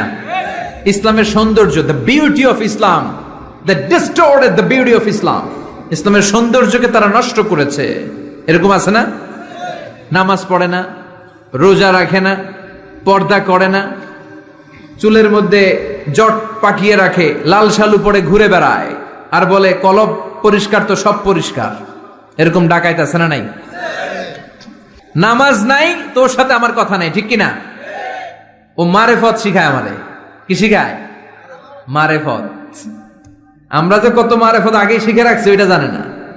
যারা ইখলাসের সাথে আল্লাহর উপর তাওয়াক্কুল করে, ওরা হচ্ছে আহলুল মারেফা। চিল্লায় বলো ঠিক কিনা? এরকম ভণ্ড আছে না নাই? এদের সাথে ইসলামের কোনো সম্পর্ক নাই। এই সূরার নাম সূরাতুল মা'রিফা। এই সূরা পড়লে আল্লাহরে জানা যায়, আল্লাহরে চেনা যায়, ঠিক কিনা? তাহলে শিখলেন এই সূরার একটা নাম সূরাতুত তাওহীদ, আরেক নাম সূরাতুল মা'রিফা। এই সূরার আরেকটা নাম সূরাতুস সামাদ। সূরাতুস, কেননা এই সূরার ভেতরে সামাদ শব্দটা আছে না নাই? সামাদ কার নাম? কথা বলেন, আল্লাহর নাম। সামাদ মানে হচ্ছে অমুখাপেক্ষী, যিনি কারো কাছে চায় না, সবাই তার কাছে চায়। তিনি কে? তিনি আল্লাহ। এটার নাম সূরাতুস সামাদ। সামাদ মানে অমুখাপেক্ষী। সামাদের বিপরীত শব্দ হচ্ছে সানাম। সামাদের বিপরীত কি? সানাম মানে মূর্তি। সানাম মানে মূর্তি। জাহেলি যুগে বিশ্বনবীর কাছে যখন সর্বপ্রথম তাওহীদের দাওয়াত আসলো, ওই সময়ে একটা লোক মূর্তির পূজা করত, মূর্তিটারে খুব দেখভাল করত, যত্ন করত, আদর সোহাগ করত। আর রাত্রিবেলা এটার সামনে মিষ্টি দই হালুয়া চিরা রাইখা কেঁদে কেঁদে মনের জ্বালার কথা মূর্তির কাছে কইতো। সে ভাবতো এটাই আমার বড় খোদা। সে কি ভাবতো? এটাই আমার, এটারে বললেই এটাই আমার বিপদ থেকে মুক্তি দিবে, আমাকে পরিত্রাণ দিবে, আমাকে সেভ করবে এটা। এভাবে সে আল্লাহকে বাদ দিয়ে মূর্তির ইবাদত করত, মূর্তিকে খুব যত্ন করত। একদিন কোন এক কাজে মূর্তিটাকে রেখে সে ঘরের বাইরে গেল, এক পাশে গেল। কাজ শেষে এসে দেখে তার এই মূর্তির গায়ে পানি। মূর্তিটাকে দেখতে মনে হচ্ছে যে কে যেন গোসল করায় গেছে, পানি। তো সে ভাবলো যেহেতু আমার খোদার গায়ে পানি, এটা নিশ্চয়ই ভালো পানি হবে। He thought it is the water of mercy and blessings. সে ভাবলো it could be the water of rahma. এটা মনে হয় রহমতের পানি হবে, যেহেতু খোদার গায়ে পানি। তো রহমতের গায়ে পানি শুকিয়ে যাওয়ার আগে খেয়ে ফেলি, তাহলে সব রহমত ঢুকবে কই? পেটে। When he thought it is the water of rahma, water of mercy and blessings, he started to suck it with his tongue. সে জিহ্বা দিয়ে চাটতে শুরু করছে, চেটে চেটে সব রহমত নিয়ে নিচ্ছে পেটে। When he started to suck it, he found the taste is little bit bitter. The taste is weird. জিহ্বা দিয়ে যখন চাটতে শুরু করছে, তখন সে পেল যে এটার স্বাদটা কেমন যেন কটা কটা লাগে, লবণাক্ত, একটু টক টক, হাজমুলার মতো লাগে। কিসের মতো? কিরে এরকম লাগে কেন? If it is the water of mercy, it should be sweeter. এটা যদি রহমতের পানি হয়, এটা সুইট হবে, মিষ্টি হবে। এটা টক লাগে কেন, কটা লাগে কেন, ঘটনা কি? খুঁজতে লাগলো ডানে বায়ে। খুঁজতে খুঁজতে দেখে ঘরের পাশে দুইটা খ্যাকশিয়াল। অনেকে এই বর্ণনাটা দিতে যে কুকুরের কথা বলে, কিন্তু হাদিসে এসছে খ্যাকশিয়াল, সালাবান, দুইটা খ্যাকশিয়াল। দেখতো যে একটা খ্যাকশিয়াল এখনো পা উঁচু করে রাখছে, মাঝখান থেকে রহমতের পানি এখনো কিছু পড়ছে, just dropping the water of রাহমা, এখনো পড়তেছে টপ টপ। বোঝা যায় না? বোঝা যায়। টনক নড়েছে তার, তার ঘুমন্ত বিবেক এবার জেগেছে। এবার সে চিন্তা করলো, হায় হায়, এতক্ষণ ভাবছি রহমতের পানি, এখন দেখি কুত্তার মুত, এখন দেখি খ্যাকশিয়ালের পেশাব। সর্বনাশ, কি করলাম এতটা বছর, এত টাকা, এত পয়সা, এত আদর সোহাগ যত্ন এটারে দিলাম, কি দিল তার বিনিময়ে সে আমাকে?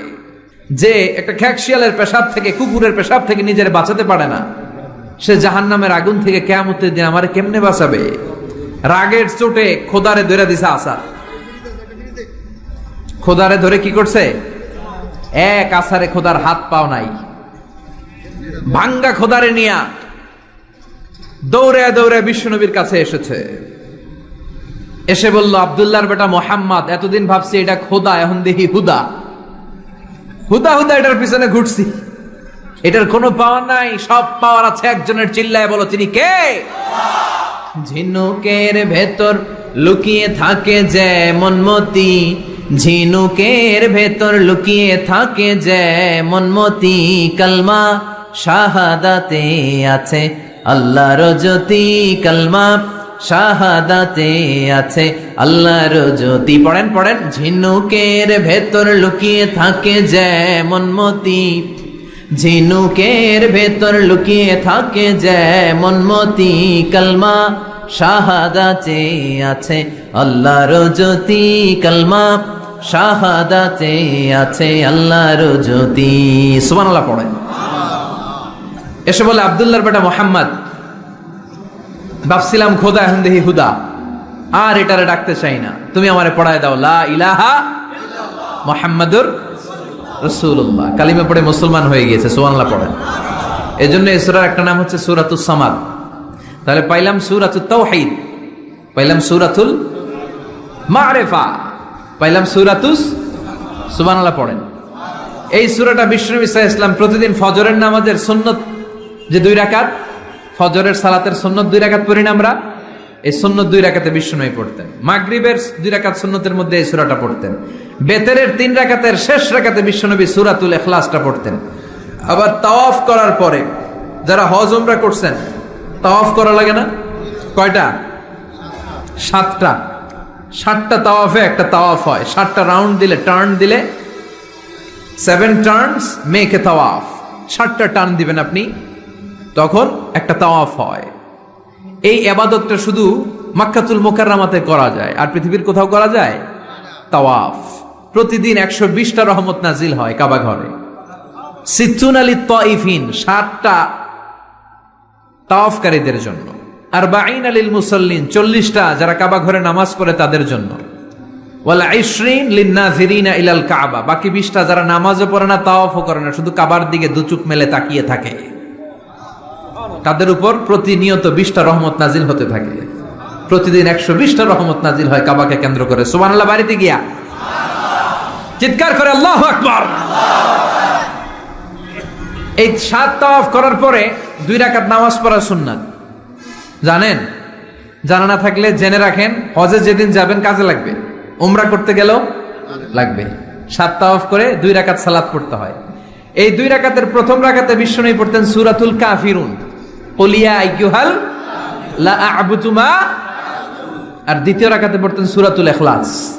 সুবহানাল্লাহ পড়েন। আবার বিশ্বনবী এই সূরাকে বলেছেন সুলুসুল কোরআন, কোরআনের 3 ভাগের 1 ভাগ। একবার কেউ যদি তাজবিদের সাথে সূরাতুল ইখলাস তেলাওয়াত করে, রব্বুল আলামিন তার আমলনামায় 10 পারা কোরআন তেলাওয়াতের সওয়াব দিয়ে দিবে। 2 বার তেলাওয়াত করলে 20 পারার সওয়াব দেয়া হবে। 3 বার যদি কেউ এই ছোট্ট সূরাটা কেবলমাত্র 3 বার তেলাওয়াত করে, পুরো কোরআন খতমের সওয়াব আমলনামায় দিবে কে? ফজিলত কম না বেশি?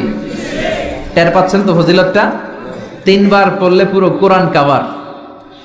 কোন কোন মুহাদ্দিসিন বলেছেন না, বিশ্বনবী সুলুসুল কোরআন দ্বারা 1/3 অফ দ্য বুক দ্বারা এটা বুঝায় নাই। বিশ্বনবী বুঝিয়েছেন পুরো কোরআনটাকে যদি প্রেসাইজ করা হয়, কনসাইজ করা হয়, যে হুজুর পুরো কোরআনের সব কথাগুলোর আপনি প্রেসাইজ করে 3 শব্দে আমারে বলেন যে পুরো কোরআন আল্লাহ কি বলেছে, তাহলে আমি বলবো কোরআনে আল্লাহ আপনাকে বলেছে তাওহীদের কথা, বলেছে রিসালাতের কথা, আর বলেছে আখিরাতের কথা। তাহলে পুরো কোরআনের মৌলিক কথা 3টা। 1 নাম্বার তাওহীদ, 2 নাম্বার রিসালাত, 3 নাম্বার সবাই বলেন 1 নাম্বার, 2 নাম্বার, 3 নাম্বার। যেহেতু এই সূরাটা তাওহীদ নিয়ে কথা বলে, যেহেতু এই সূরাটা তাওহীদের রূপরেখা অঙ্কন করেছে, সেহেতু কেউ যদি এই সূরাটা পড়ে কেমন যেন সে কোরআনের 3 ভাগের 1 ভাগ তেলাওয়াত করে ফেললো। কোন সুবহানাল্লাহ। এজন্য এটাকে বিশ্বনবী বলেছেন সুলুসুল কোরআন, 1/3 অফ দ্য বুক। হয় একবার পড়লে 10 পারা, 2 বার 20 পারা, 3 বারে পুরো খতম, না হয় অন্তত তাওহীদের সব বিষয়গুলো আপনার অন্তরের মধ্যে ঢুকে যাবে। চিল্লায় কোন আল্লাহু আকবার। অনেক বরকতের সূরা। বিশ্বনবী মুহাম্মদ রাসূলুল্লাহ সাল্লাল্লাহু আলাইহি ওয়াসাল্লাম মক্কা থেকে মদিনায় হিজরত করে আসলেন। মদিনায় যাওয়ার আগে কোবা পল্লী, যারা হজ উমরায় গিয়েছেন, মক্কা থেকে মাত্র 5 কিলোমিটার দূর একটা মসজিদ আছে, মসজিদে কোবা। প্রতিদিন শনিবার বিশ্বনবী মসজিদে নববী থেকে কোবা মসজিদে হেঁটে হেঁটে যে 2 রাকাত নামাজ পড়তেন। কেউ যদি অজু করে, ঘর থেকে অজু করে যে কোবার মসজিদে নামাজ পড়ে, তার আমল নামে আল্লাহ একটা কবুল উমরা হজের সওয়াব দিয়ে দিবে। এই জন্য দেখবেন প্রতি শনিবারে কোবা মসজিদে ভিড়। আমি যতবার গিয়েছি সৌদিতে, প্রত্যেক শনিবারে ওখানে জিয়ারত করেছি। শনিবারে যে কোবা মসজিদে আপনি নামাজ পড়বেন। এই কোবা মসজিদ তৈরি করে বিশ্বনবী চলে আসলেন মদিনাতুল মুনাওয়ারাতে। এসে তিনি জায়গা চুজ করলেন, কোথায় হবে আমার মসজিদ, লোকেশন চুজ করলেন। বিশ্বনবী লোকেশন চুজ করতে পারতেন খুব ভালো। খুঁজে খুঁজে এমন একটা জায়গা তিনি বাছাই করলেন, সেন্টার অফ দ্য সিটি, এটা শহরের একেবারে মাঝখানের জায়গা। বিশ্বনবী বললেন এই জায়গা আমার লাগবে। সুবহানাল্লাহ কইবেন না? কি জ্ঞান, কি বুদ্ধিমত্তা, কি ফিলোসফি ছিল বিশ্বনবীর। সব জায়গায় বিশ্বনবীর এই অভাবনীয় বুদ্ধিমত্তা। বিশ্বনবী যখন কোনো যুদ্ধে যেতেন, যুদ্ধ ডান দিকে, যুদ্ধ কোন দিকে, কিন্তু সেনাপতি নিয়ে বের হইতেন বাম দিকে, বের হইতেন বাম দিক দিয়ে, ঘুইরা টুইরা ওই দিকে যাইতেন। সুবহানাল্লাহ কইবেন না? যাতে কেউ কল্পনাই করতে না পারে কোথায় অ্যাটাক করবে উনি। এটা হচ্ছে সেনাপতির যুদ্ধ কৌশল। বিশ্বনবীর যুদ্ধ যদি হতো বাম দিকে, উনি বেরোইতেন ওইদিকে। বিশ্বনবীর যুদ্ধ হলো সামনে, মদিনা থেকে তিনি পিছনের রাস্তা দিয়ে অনেক দূরে চলে যেতেন, সেখান থেকে মরুভূমির পথ পাড়ি দিয়ে তারপর যুদ্ধের ময়দানে যেতেন। বুদ্ধিমত্তা, intellectual power. He was a very good mediator ever in the world. পৃথিবীর সবচাইতে বেশি কূটনৈতিক বুদ্ধি সম্পন্ন মানুষ করে আল্লাহ তাআলা বিশ্বনবীকে বানিয়েছেন। ওয়াজ এ ভেরি গুড মিডিয়েটর। মধ্যস্থতা করতে পারতেন ভালো, সালিস করতে পারতেন ভালো। সালিস আমরা বাংলায় বলি সালিশ, আসলে শব্দটা সালিস, আসানি আসালিস। আমার আপনার মধ্যে ঝগড়া, তো আমি এক আপনি দুই, আরেকজন লাগবে কি তিন নাম্বার, আসালিস। এটাকে বলে সালিশ। সালিশই করতে পারতেন বিশ্বনবী, চমৎকার। স্বামী স্ত্রীতে ঝগড়া হইলে মিলাই দিতেন। কত ফাতেমা আর আলীর ঝগড়া মিলাই দিয়েছেন তার হিসাব নাই। সুবহানাল্লাহ কইবেন না? হি ওয়াজ এ ভেরি গুড মিডিয়েটর। ভালো মধ্যস্থতাকারী ছিলেন। স্ত্রীদের মধ্যেও ঝগড়া লাগতো, বিশ্বনবীর স্ত্রীদের মধ্যেও খুনসুটি হতো, ঝগড়া। বিশ্বনবীর একমাত্র কুমারী স্ত্রী ছিল আয়েশা রাদিয়াল্লাহু তাআলা আনহা। ওনার বাড়িতে বিশ্বনবীর আরেক স্ত্রী, খুব সম্ভবত হাফসা বা সফিয়া, কোন বর্ণনা এসেছে পায়েস, কোথাও এসেছে ঝোলওয়ালা তরকারি হাদিয়া নিয়ে আসছে, যে এটা আপনারা দিলাম। মা আয়েশা তরকারি দেখে রেগে গেলেন, আমার ঘরে তরকারি দিছো কেন? আমি রাঁধতে পারি না? আমি নিজ হাতে রান্না করে বিশ্বনবীরে খাওয়াবো। রেগে মেগে তরকারির ঝোল নিয়ে সফিয়ার বা হাফসার গালের মধ্যে মেখে দিয়েছে।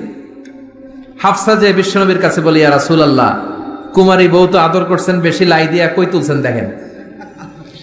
ও নবী, আমি পায়েস নিয়েছিলাম আর ঝোল করা তরকারি নিয়েছিলাম, ভেবেছিলাম আপনিও খাবেন, আয়েশাও খাবে। আয়েশা কয়, আমি কি রাঁধতে জানি না? নিয়ে আসলা কেন আমার ঘরে, দিলা কেন? আমি রাঁধতে জানি, নিয়ে যাও। শুধু আমার তরকারিটা প্রত্যাখ্যান করে নাই, তরকারির ঝোল আর পায়েস দিয়ে আমার গালের মধ্যে কসমেটিক্স বানায়া দিছে। এই যে গাল দেখেন, দলিল নিয়ে আসছি, দেখেন কি করছে। বিশ্বনবীর পদ্ধতি ছিল, বিচার কেউ দিলেই he never take any action, he never react anymore. কখনো উনি অ্যাকশনে যেতেন না, উনি দুই পক্ষের কথা শুনতেন। সুবহানাল্লাহ পড়েন।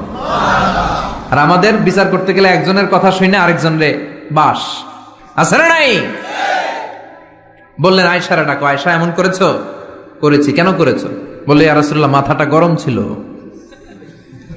নিজেকে সামলাতে পারিনি গো নবী, সামলাতে পারিনি, আমি ভুল করেছি, আমি স্বীকার করলাম, মাফ করে দেন। বিশ্বনবী বললেন, এবার ঠিক আছে, দুজনের কথা আমি শুনেছি, এবার আমার জাজমেন্ট হচ্ছে কিসাস, মানে যেমন করেছো তেমন, গুতা মারলে গুতা, ঘুষি মারলে ঘুষি, আঘাত করলে আঘাত, ঠিক কিনা? হাফসাকে তুমি যেমনি ঝোল মাখিয়ে দিয়েছো, হাফসা তুমিও বাটি থেকে ঝোল নিয়ে আয়েশার গালে পলিশ করে দাও। হাফসাও সুযোগ পাইয়া ঝোল নিয়ে মাইখা দিছে। এবার দুইজনের গালে কসমেটিক্স। বিশ্বনবী মুচকি হাসলেন, আরশের উপর থেকে খুশি হয়ে গেল কে? এটা হচ্ছে বিশ্বনবীর বিচার করার বুদ্ধিমত্তা। হি ওয়াজ এ ভেরি গুড মিডিয়েটর। ঝগড়া লাগলেই, বুখারীতে একটা চ্যাপ্টার আছে, চ্যাপ্টারের নাম হচ্ছে ইযহাবু বিনা নুসলিহ বাইনাহুম। চ্যাপ্টারের নাম আমাকে নিয়ে চলো, আমি মিলাইয়া দিব। চ্যাপ্টারের নাম কি? আমাকে নিয়ে যাও, আমি মিলাইয়া দিয়ে আসবো। কত জায়গায় যে বিশ্বনবী যে মিলাইয়া দিয়ে আসতেন। মক্কা থেকে তিনি যখন মদিনায় এসছেন, মদিনার দুইটা গোত্র ছিল, আউস আর খাজরাজ। এদের এই দুই গোত্রের মধ্যে 100 বছরের মারামারি, 120 বছরের যুদ্ধ, কেউ থামাতে পারে না। থামাতে পারবে কি করে? বাবা যখন মারা যায়, ছেলেরা বলতো আমারে মারছিল, তোরাও মারবি। কেউ যখন ইন্তেকাল করে ওসিয়ত করে যেত, আমারে কোপাইছে, তোরাও কোপাবি, কোপায় সাইজ করে ফেলবি। তো সবাই সবার রাগ আর ঝাল মেটানোর জন্য এরকম ছেলে মেয়েদেরকে ওসিয়ত করে যেত যে এই যুদ্ধ যেন বন্ধ না হয়, আমার প্রতিশোধ তুই নিবি বাবা। এরকম ডাকাইত কিছু লোক আছে না নাই? দাউ দাউ করে আগুন শুধু জ্বালাতে চায়। 120 বছরের যুদ্ধ কেউ থামাতে পারে না। বিশ্বনবী মক্কা থেকে মদিনায় হিজরত করলেন। মদিনায় যে উভয় পক্ষরে নিয়ে বসলেন, উভয় পক্ষের সব কথা শুনলেন। এরপরে কথা শোনার পরে মাত্র 7 দিনের ব্যবধানে বিশ্বনবী 120 বছরের যুদ্ধ মিটায় দিলেন। এতদিন পর্যন্ত নিয়ম ছিল, আউসের কেউ খাজরাজের কোনো মেয়ে বিয়ে করে না, খাজরাজের কোনো ছেলে আউস থেকে মেয়ে নেয় না। ওদের আনন্দ ওদের মতো, এদের আনন্দ এদের মতো। এই মিলিয়ে দেওয়ার পর থেকে আউস আর খাজরাজের মধ্যে বিয়ে করানোর ধুম পড়ে গেল। এরা কুরবানির গোশত নিয়ে আউসের এরা খাজরাজের বাড়িতে দিয়ে আসে, খাজরাজের এরা আবার ওট জবাই করলে বড় রান দিয়ে আসে আউসের কাছে। সুবহানাল্লাহ পড়েন। বিশ্বনবী ছিলেন গুড মিডিয়েটর। তিনি মদিনায় লোকেশন খুঁজতেছেন, কোথায় হবে আমার মসজিদ নববী, যেটা হবে আমার ক্যান্টনমেন্ট, যেটা হবে আমার গণভবন, যেটা হবে আমার বাসভবন, যেখান থেকে আমি মিলিটারি সোলজার পাঠাবো অ্যাটাক করার জন্য, যেখানে হবে আমার জেলখানা, যেখানে হবে আল্লাহর কাছে সেজদা দেওয়ার জিকির করার জায়গা। চিল্লা এখন ঠিক কিনা? এখন মসজিদগুলোরে আমরা মনে করছি শুধু ইবাদতের জায়গা। এই মসজিদ কেন্দ্রিক সব হতে হবে। আপনি গোটা বিশ্ব দেখেন, বাংলাদেশের ছোট্ট একটা চিপার মধ্যে একটা মসজিদ দাঁড় করায় ফেলছে। মসজিদ হবে অনেক বড় এরিয়া নিয়ে, পার্কিং লট থাকবে বড় বড়।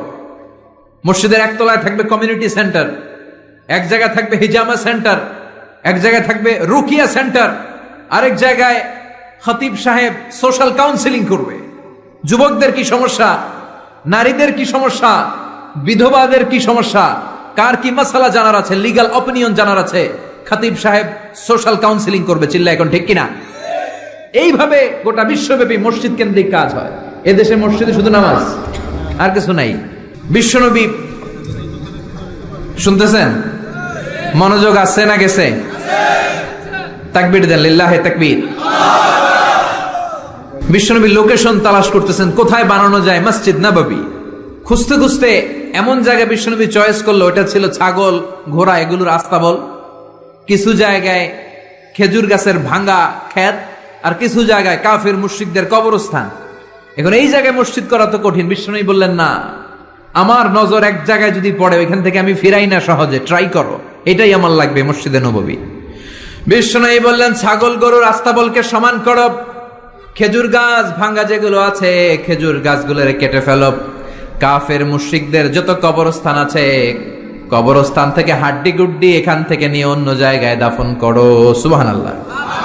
মসজিদে নববী শুরু হয়ে গেল। নিজ হাতে পাথর কেটে কেটে তিনি মসজিদে নববী বানালেন। আর এর আগে যেটা বানায় আসছে ওটার নাম মসজিদে কুবা। ওটার নাম কি? আমার দিকে তাকান সবাই, এদিকে সোজা সোজা। মসজিদে কুবা। আপনাদের এলাকায় অনেক জায়গায় আছে না মসজিদে কুবা? কুমিল্লাতে একটা আছে, আছে না? 2 জায়গায়। তাই মসজিদে কুবাতে বিশ্বনবী সাল্লাল্লাহু আলাইহি ওয়াসাল্লাম এক সাহাবাকে ইমাম বানায় দিয়ে আসলেন। উনি ইমামতি করে ওই মসজিদে, আর বিশ্বনবী ইমামতি করে মসজিদ নববীতে। মসজিদে কুবার যে ইমাম, তিনি প্রতি রাকাতে জাহারি কেরাতে, মানে মাগরিব এশার ফজরের সালাতে প্রত্যেক রাকাতে সূরা ফাতিহার পরেই এই সূরা ইখলাস পড়ে। শুনতেছেন? প্রত্যেক রাকাতে সূরা ফাতিহার পরে কি পড়ে? ইখলাস। মাগরিবের প্রথম রাকাতেও ইখলাস, দ্বিতীয় রাকাতেও ইখলাস, এশার প্রথম রাকাতে ইখলাস, দ্বিতীয় রাকাতেও ইখলাস। ইখলাস পরে এরপর অন্য একটা সূরা পড়ে, কিন্তু শুরু করে ইখলাস দিয়ে। ফজরের প্রথম রাকাতেও ইখলাস, দ্বিতীয় রাকাতেও। মুসল্লিরা পাইছি কি? পাইছি কি? খালি ইখলাস, খালি ইখলাস। যে ধরছে, আপনি পাইছেন কি বলেন? ইমাম সাহেব বলে, কিছুই পাই নাই, আমার মন চায় আমি পড়ি, তোর মন চাইলে তুই পড়, নাইলে যা। তোর কমিটির সভাপতি সেক্রেটারি এই মসজিদের ইমাম হিসাবে আমার নিয়োগ দেয় না, নিয়োগ দিছে বিশ্বনবী। আমার নিয়োগ যদি বাতিল করতে হয় লাগবে বিশ্বনবীরে তুই ভাগ। তোমার মনে চাইলে পড়ো, নাইলে অন্য মসজিদে পড়ো, যাও মিয়া। এটা তো সভাপতির সেক্রেটারির নিয়োগ দেওয়া মসজিদ না, এটা নিয়োগ দিয়েছে বিশ্বনবী, ঠিক কিনা? নিয়োগ বাতিল করলেও কে করবে? বিশ্বনবী। সবাই বিশ্বনবীর কাছে যে বললো, ইয়া রাসূলুল্লাহ, এমন ইমাম আপনি দিয়ে আসছেন, উনি ইখলাস ছাড়া আর কিছু পড়ে না। বিশ্বনবী বললেন, তাই নাকি? এমন করে কেন? ডেকে আনো। ডেকে আনা হলো। বিশ্বনবী বললেন, ওরে সাহাবী, ঘটনা কি হাসা? কয় হাসা। প্রতি রাকাতে সূরা ইখলাস পড়ো, তোমার কি কোরআন থেকে অন্য কোন সূরা মুখস্থ নাই? সাহাবী বলে, নবী, সব মুখস্থ আছে, কিন্তু এই সূরাটা আমার পড়তে ভালো লাগে, কারণ ফিহি সিফাতুর রহমান, এই সূরার ভেতরে আমার আল্লাহর পরিচয় আছে গো নবী। আমার আল্লাহর পরিচয়টা খুব সুন্দর করে দেয়া, আমার রবের কথা এই সূরার পরতে পরতে পাওয়া যায়, এজন্য এই সূরাটা পড়তে আমি বড্ড ভালোবাসি। বিশ্বনবী বললেন, ইমামতি যাবে না, তোরটা পার্মানেন্ট হয়েছে। আল্লাহু আকবার। তোর ইমামতি পার্মানেন্ট করে দিলাম, যেমনে পড়াইতি এমনি পড়াবি। প্রতি রাকাতে এই সূরাতুল ইখলাস তুমি পড়ো, সমস্যা নাই। এই যে তুমি সূরাতুল ইখলাস পড়ো, সূরাতুল ইখলাসকে ভালোবাসো, আল্লাহ বলেছেন এই ইখলাসের ভালোবাসার কারণে কিয়ামতের দিন আল্লাহ তোরে জান্নাতে ঢুকায়া দিবে। ইখলাসের ভালোবাসার কারণে আনতা মিন আহলিল জান্নাহ, তুমি জান্নাতে যাবা। হুব্বুকা ইয়াহা ইউদখিলুকাল জান্নাহ, এই সূরার ভালোবাসাই তোমার জান্নাতে ঢুকায় দিবে। সুবহানাল্লাহ পড়েন। এজন্য সূরা বেশি বেশি পড়তে রাজি আছেন তো? বিশ্বনবী তাবুকের যুদ্ধে গেলেন।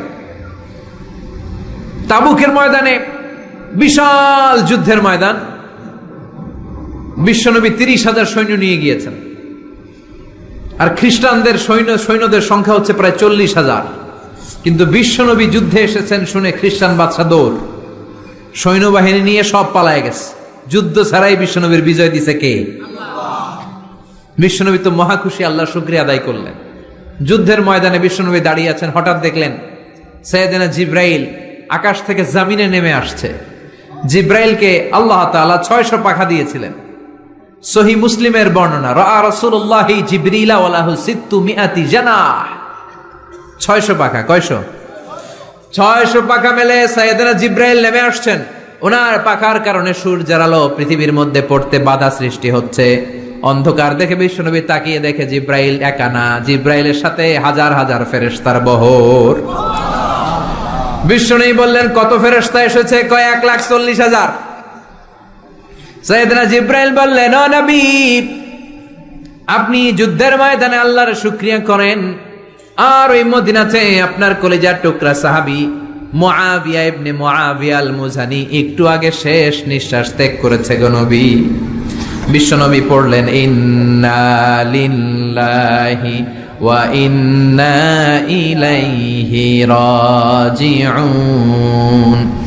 সাইয়েদনা জিব্রাইল বলেন, নবী, এইমাত্র মুআবিয়া ইবনে মুআবিয়া আল মুজানি দুনিয়া থেকে বিদায় নিয়েছে, আপনি কি তার রুহের মাগফিরাতের জন্য গায়েবানা জানাজা পড়বেন না? বিশ্বনবী বললেন, অবশ্যই পড়ব। সাহাবাদের মধ্যে ঘোষণা দিয়ে দিলেন, সবাই ওযু করে আসো। যুদ্ধের ময়দানে আল্লাহ আমাদেরকে বিজয় দিয়েছে, আর খবর পেলাম মদিনাতে আমার সাহাবা মুআবিয়া ইন্তেকাল করেছে। মুআবিয়ার রুহের মাগফিরাতের জন্য আমরা গায়েবানা জানাজা পড়ব। পড়েন সুবহানাল্লাহ। গায়েবানা জানাজা কি বুঝেন? লাশ থাকে না সামনে, লাশ নাই, 4 তাকবীরে এটা আপনি পড়তে পারেন, এটা আপনি পড়তে পারবেন। লাশ নাই কিন্তু তার জন্য দোয়ার জন্য পড়তে পারবেন। জানাজা মানি দোয়া, দোয়া লিল মাইয়িত। 4টা তাকবীর আপনি অনেক দোয়া করছেন এই মরা লাশের জন্য, এটা তো অর্থ তো বোঝে না, এই জন্য জানাজার পরে আবার হাত তুলে দোয়া করা লাগে আমাদের, কারণ কি দোয়া করছে এটা বুঝি নাই। বুঝলে কিন্তু আর লাগতো না, ঠিক কিনা? বিশ্বনবী সাহাবাদের নিয়ে দাঁড়ালেন, লম্বা লম্বা কাতার হলো। সাহাবীদের কাতারের শেষে সাইয়েদনা জিব্রাইল 1,40,000 ফেরেশতাদেরকে নিয়ে জানাজায় শরীক হলেন। বিশ্বনবী 4 তাকবীর দিয়ে জানাজা পড়লেন, আল্লাহু আকবার, আল্লাহু আকবার, আল্লাহু আকবার, আল্লাহু আকবার। 4টা তাকবীরের মধ্য দিয়ে জানাজা শেষ করলেন। বিশ্বনবী তাকিয়ে দেখে সাহাবাদের পেছনে 1,40,000 ফেরেশতা দাঁড়িয়ে জানাজায় শরীক হয়েছে। বিশ্বনবী বললেন, জিব্রাইল, কোনদিন তো এত ফেরেশতা নিয়ে কারো জানাজায় শরীক হতে দেখি নাই। ঘটনা কি? কি এমন আমল ছিল আমার মুআবিয়ার, যে আমলের কারণে মুআবিয়ার নামটা আল্লাহর আরশে চলে গিয়েছে? 1,40,000 ফেরেশতার বহর নিয়ে তুমি জানাজায় শরীক হয়েছ। কি এমন গোপন আমল ছিল আমার মুআবিয়ার, আমারে বলো। সাইয়েদনা জিব্রাইল বললেন, নবী, আপনার মুআবিয়া বিশেষ একটা আমল করত। বিশ্বনবী বললেন, কি সেটা? সাইয়েদনা জিব্রাইল বলে, আপনার এই সাহাবী কাইমান আও কাঈদান, জালিসান আও মাশিয়ান, উঠতে বসতে চলতে ফিরতে সব সময় আপনার এই সাহাবী পড়তে থাকতো, কুল হুয়াল্লাহু আহাদ, আল্লাহুস সামাদ, লাম ইয়ালিদ ওয়া লাম ইউলাদ ওয়া লাম ইয়াকুল লাহু কুফুয়ান আহাদ। পড়েন সুবহানাল্লাহ। উঠতে বসতে চলতে ফিরতে সব সময় এই সাহাবীর একটা অভ্যাস ছিল, উনি কুল হুয়াল্লাহু আহাদের উপর আমল করত। বেশি বেশি সূরাতুল ইখলাস পড়তো। পড়তে রাজি আছেন? আজ থেকে বেশি বেশি সূরাতুল ইখলাসের উপর আমল বাড়ানোর দরকার আছে না নাই? বিশ্বনবী প্রতিদিন সকালবেলা, সন্ধ্যাবেলা, ওয়া ইনদামা ইয়াযহাব ইলা ফিরাশি, আর রাতে যখন বেডে ঘুমাতে যেতেন, হাত দুইটা এরকম করতেন, করে তিনি সূরাতুল ইখলাস পড়তেন, সূরাতুল ফালাক পড়তেন, সূরাতুন নাস পড়তেন। এই 3টা সূরা পড়তেন। এই 3টা সূরাকে একসাথে বলে 3 কুল। কি বলে? কুল আস-সালাসা, কারণ এই 3টা সূরার শুরুতে কুল আছে না নাই? 3 কুল পড়ে বিশ্বনবী হাতের মধ্যে ফু দিতেন। ফু দিয়ে মাথা থেকে শুরু করে মুছতে মুছতে মুছতে মুছতে পা পর্যন্ত মুছতেন, হাত মুছতেন, সারা দেহের যতটুকু সম্ভব বিশ্বনবী সারা দেহের মধ্যে এই 3 কুল পড়া হাত দুইটা দিয়ে সারা দেহের মধ্যে বিশ্বনবী হাত বুলিয়ে দিতেন, মেসেজ করে দিতেন কোন সুবহানাল্লাহ।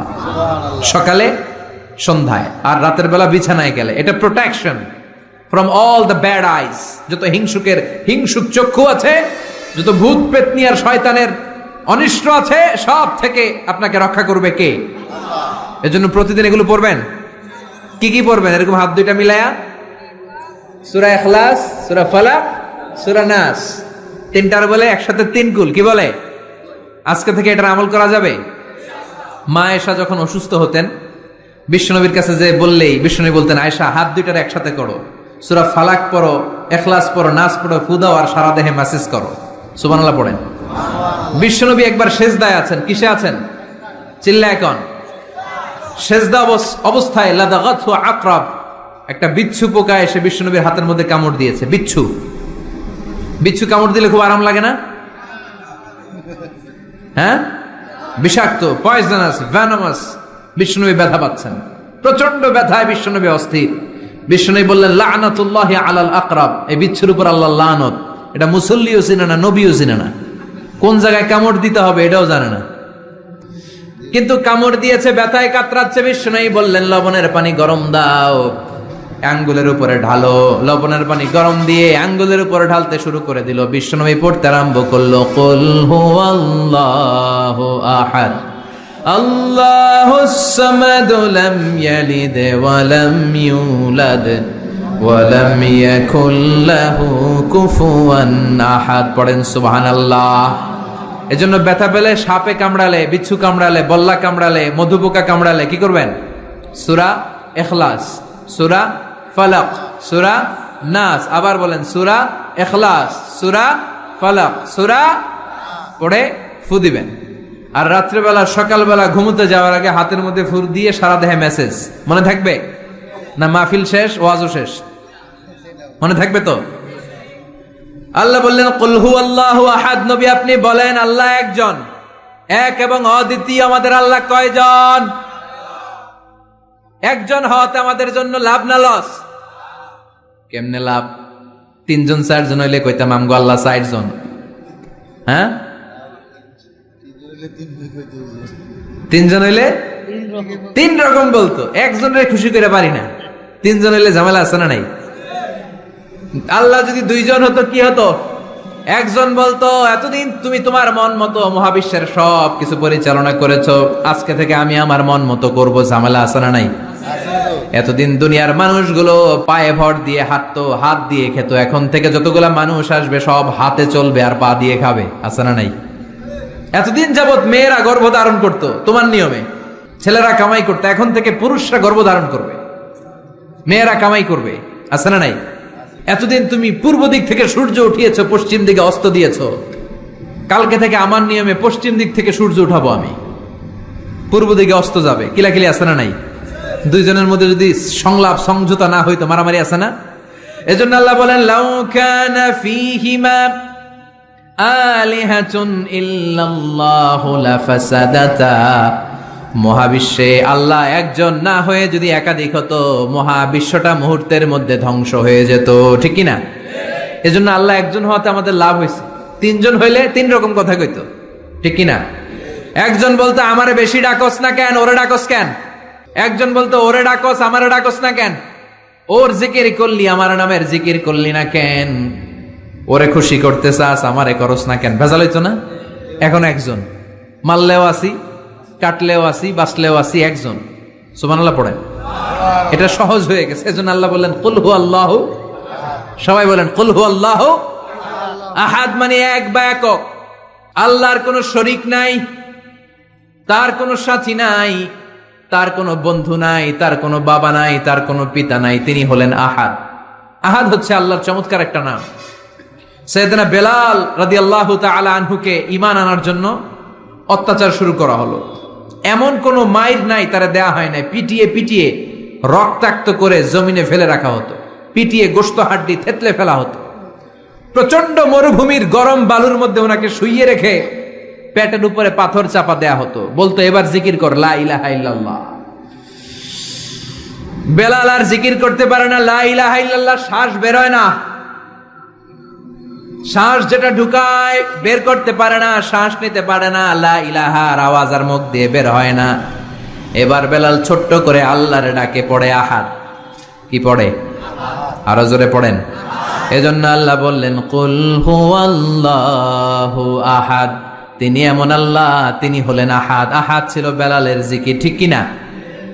এখন আজান আছে কিন্তু বেলালের রূহ নাই, মানুষ আছে কিন্তু সেই ঈমান নাই, চিল্লা এখন ঠিক কিনা? আজ সেই কোরআন আছে, হাদিস আছে, সেই ঈমান আরে মানুষ নে,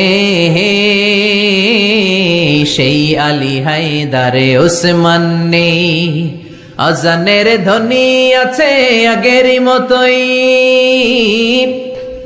আজানের ধ্বনি আছে আগেরই মতোই, বেলালের সেই রূহ নেই, বেলালের সেই রূহ নেই। আজ সেই কোরআন আছে, হাদিস আছে, সেই ঈমান আর মানুষ নেই, সেই আলী হায়দারে ওসমান নেই। ফলসফা আছে আগেরই মতোই, ফলসফা আছে আগেরই মতোই, গাজালির সেই তালকিন নেই, গাজালির সেই তালকিন নেই। আজ সেই কোরআন আছে, হাদিস আছে, সেই ঈমান আর মানুষ নেই, সেই আলী হায়দারে ওসমান নেই। চিল্লায় বলেন ঠিক কিনা? আজান আছে, বেলালের রূপটা নাই। দর্শন শাস্ত্র আছে, লজিক আছে, মান্তিক আছে, ফালসাফা আছে, কিন্তু গাজালির সেই তালকিন নাই। চিল্লায় এখন ঠিক কিনা? এজন্য আল্লাহ বললেন আমার নাম হলো আহাদ, কুল হুয়াল্লাহু আহাদ। এরপর আল্লাহ বললেন আল্লাহুস সামাদ, আমার নাম হলো সামাদ। ওনার নাম কি? সামাদ মানে অমুখাপেক্ষী, কাদিউল হাজাত, যিনি সবার চাহিদা পূরণ করে। তিনি কে? যিনি সবাইরে দেয়, কারো কাছ থেকে কিছু চায় না। তিনি কে? সবাই যার কাছে ঠেকা, যিনি কারো কাছে ঠেকা না। চিল্লায় বলেন তিনি কে? মা ইউসমাদু ইলাইহিল খালকু কুল্লু, যার দিকে গোটা পৃথিবী হাত পেতে ফরিয়াদ করে, যার দিকে পৃথিবীর সব সত্তা তাকিয়ে থাকে। তিনি রহমতের বারিধারা নাজিল করলে, তিনি রিজিক দিলে আমাদের বেঁচে থাকা সম্ভব। তিনি ছাড়া কেউ আমাদের রিজিকের যোগান দিতে পারে। তার নাম সামাদ। চিল্লায় বলেন তার নাম কি? আল্লাহ ডেকে বলে গোলাম লাউ আন্না আউওয়ালাকুম ওয়া আখিরাকুম ওয়া ইনসাকুম ওয়া জিন্নাকুম, তোমাদের শুরু থেকে শেষ পর্যন্ত, আদম থেকে শেষ পর্যন্ত যত লক্ষ কোটি মানুষ দুনিয়ায় আসবে, সবগুলো মানুষ বিশাল এক মরু প্রান্তরে দাঁড়িয়ে যদি আমি আল্লাহর কাছে চাইতে শুরু করে দাও, সবাই যদি আল্লাহর কাছে মনের সব চাওয়াগুলো বলে, আল্লাহ আমারে বাড়ি দাও, আমারে গাড়ি দাও, নারী দাও, এটা দাও, ওটা দাও, আমারে সব দাও, আল্লাহ সবাইকে সব যদি দান করে দেয়, আল্লাহর ক্ষমতার 1 ইঞ্চিও কমবে না, আল্লাহর ধনভাণ্ডারের 1 ইঞ্চিও ঘাটতি হবে না। সুবহানাল্লাহ পড়েন। এজন্য কেউ যেটা পারে না, পারে কে? আমাদের যার যা দরকার আল্লাহ যদি সবাইরে সব দিয়ে দেয়, ওনার ভান্ডারের কিছু কমতি হবে? এজন্য ওনার নাম সামাদ। সবাই ওনার কাছে হাত পাতে। উনি হাত পাতে কার কাছে? কথা কন। সবাই ওনার কাছে ঠেকা, উনি ঠেকা কার কাছে? এজন্য আল্লাহ বললেন কুল হুয়াল্লাহু আহাদ, আল্লাহুস সামাদ, লাম ইয়ালিদ ওয়া লাম ইউলাদ ওয়া লাম ইয়াকুল লাহু কুফুয়ান আহাদ। লাম ইয়ালিদ ওয়া লাম ইউলাদ, তিনি জন্ম দেয়ও নাই, জন্ম নেয়ও নাই। সুবহানাল্লাহ পড়েন। আমার বাবা আছে না? আপনার বাবা আছে না? আল্লাহর বাবা আছে? সুবহানাল্লাহ পড়েন। আমাদের ছেলে মেয়ে হয় না? আমাদের কারো ছেলে হয়, কারো মেয়ে হয়। আল্লাহর ছেলে মেয়ে আছে? কথা কন। মক্কার মুশরিকরা বলতো আল মালাইকাতু বানাতুল্লাহ, ফেরেশতারা আল্লাহর মাইয়া। কি কইতো? ফেরেশতারা আল্লাহর মেয়ে। আর বলতো সাইয়েদনা উযার আলাইহিস সালাম আল্লাহর ছেলে, সাইয়েদনা ঈসা আলাইহিস সালাম আল্লাহর ছেলে, ফেরেশতারা হলো আল্লাহর মেয়ে। আল্লাহ বলে ভুল বললি, লাম ইয়ালিদ ওয়া লাম ইউলাদ। সুবহানাল্লাহ। তার কোনো নসবনামা নাই, আমাদের নসবনামা আছে। আমার নাম মিজান, বাবার নাম আলী আহমদ, দাদার নাম জাইনুল আবেদিন, তার বাবা মাকরাম, তার বাবা অমুক সমুক। আছে না নাই? আপনার নাম কি? আপনার আব্বার নাম কি? তার বাবার নাম হাসাদ আলী, ওনার বাবার নাম? আপনার আব্বার নাম? হ্যাঁ, মমতাজ উদ্দিন। বাবার নাম কেরামত আলী। দাদার নাম? খায়া ফলাইছে, মনে থাকে না আমাদের।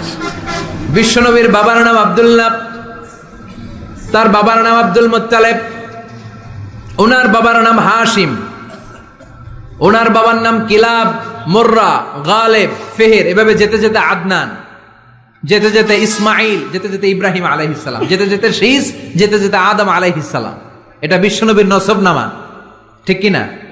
আমাদের নসবনামা থাকে, আমাদের বংশ পরিক্রমা থাকে। আমার নাম অমুক, বাপের নাম অমুক, দাদার নাম অমুক। তো আল্লাহর নাম আল্লাহ, আল্লাহর বাপের নাম কি? আল্লাহর দাদার নাম আছে? আছে।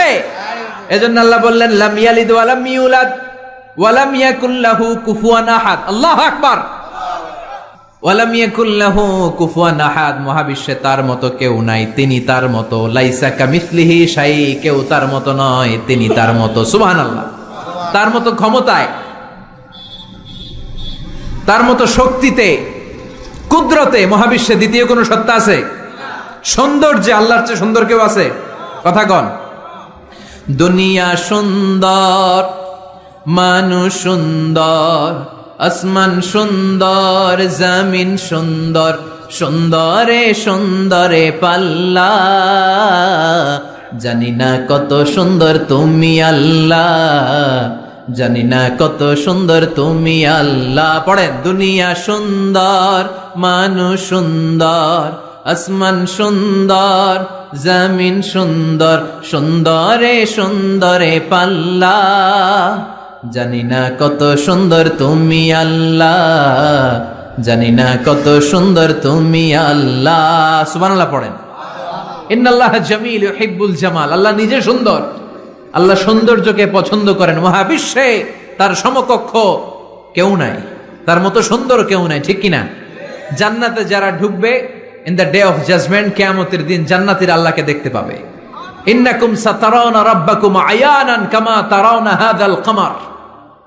বিষ্ণু বলেন, এই যে জলজলে চন্দ্রটা তোমরা যেমনি দেখতে পাও, কিয়ামতের কঠিন ময়দানে বিচার শেষে যারা জান্নাতে যাওয়ার সুযোগ পাবা, তারা চাঁদটা যেমনি দেখো দু চোখ দিয়ে আল্লাহর সেদিন তেমনি দেখতে পাবা।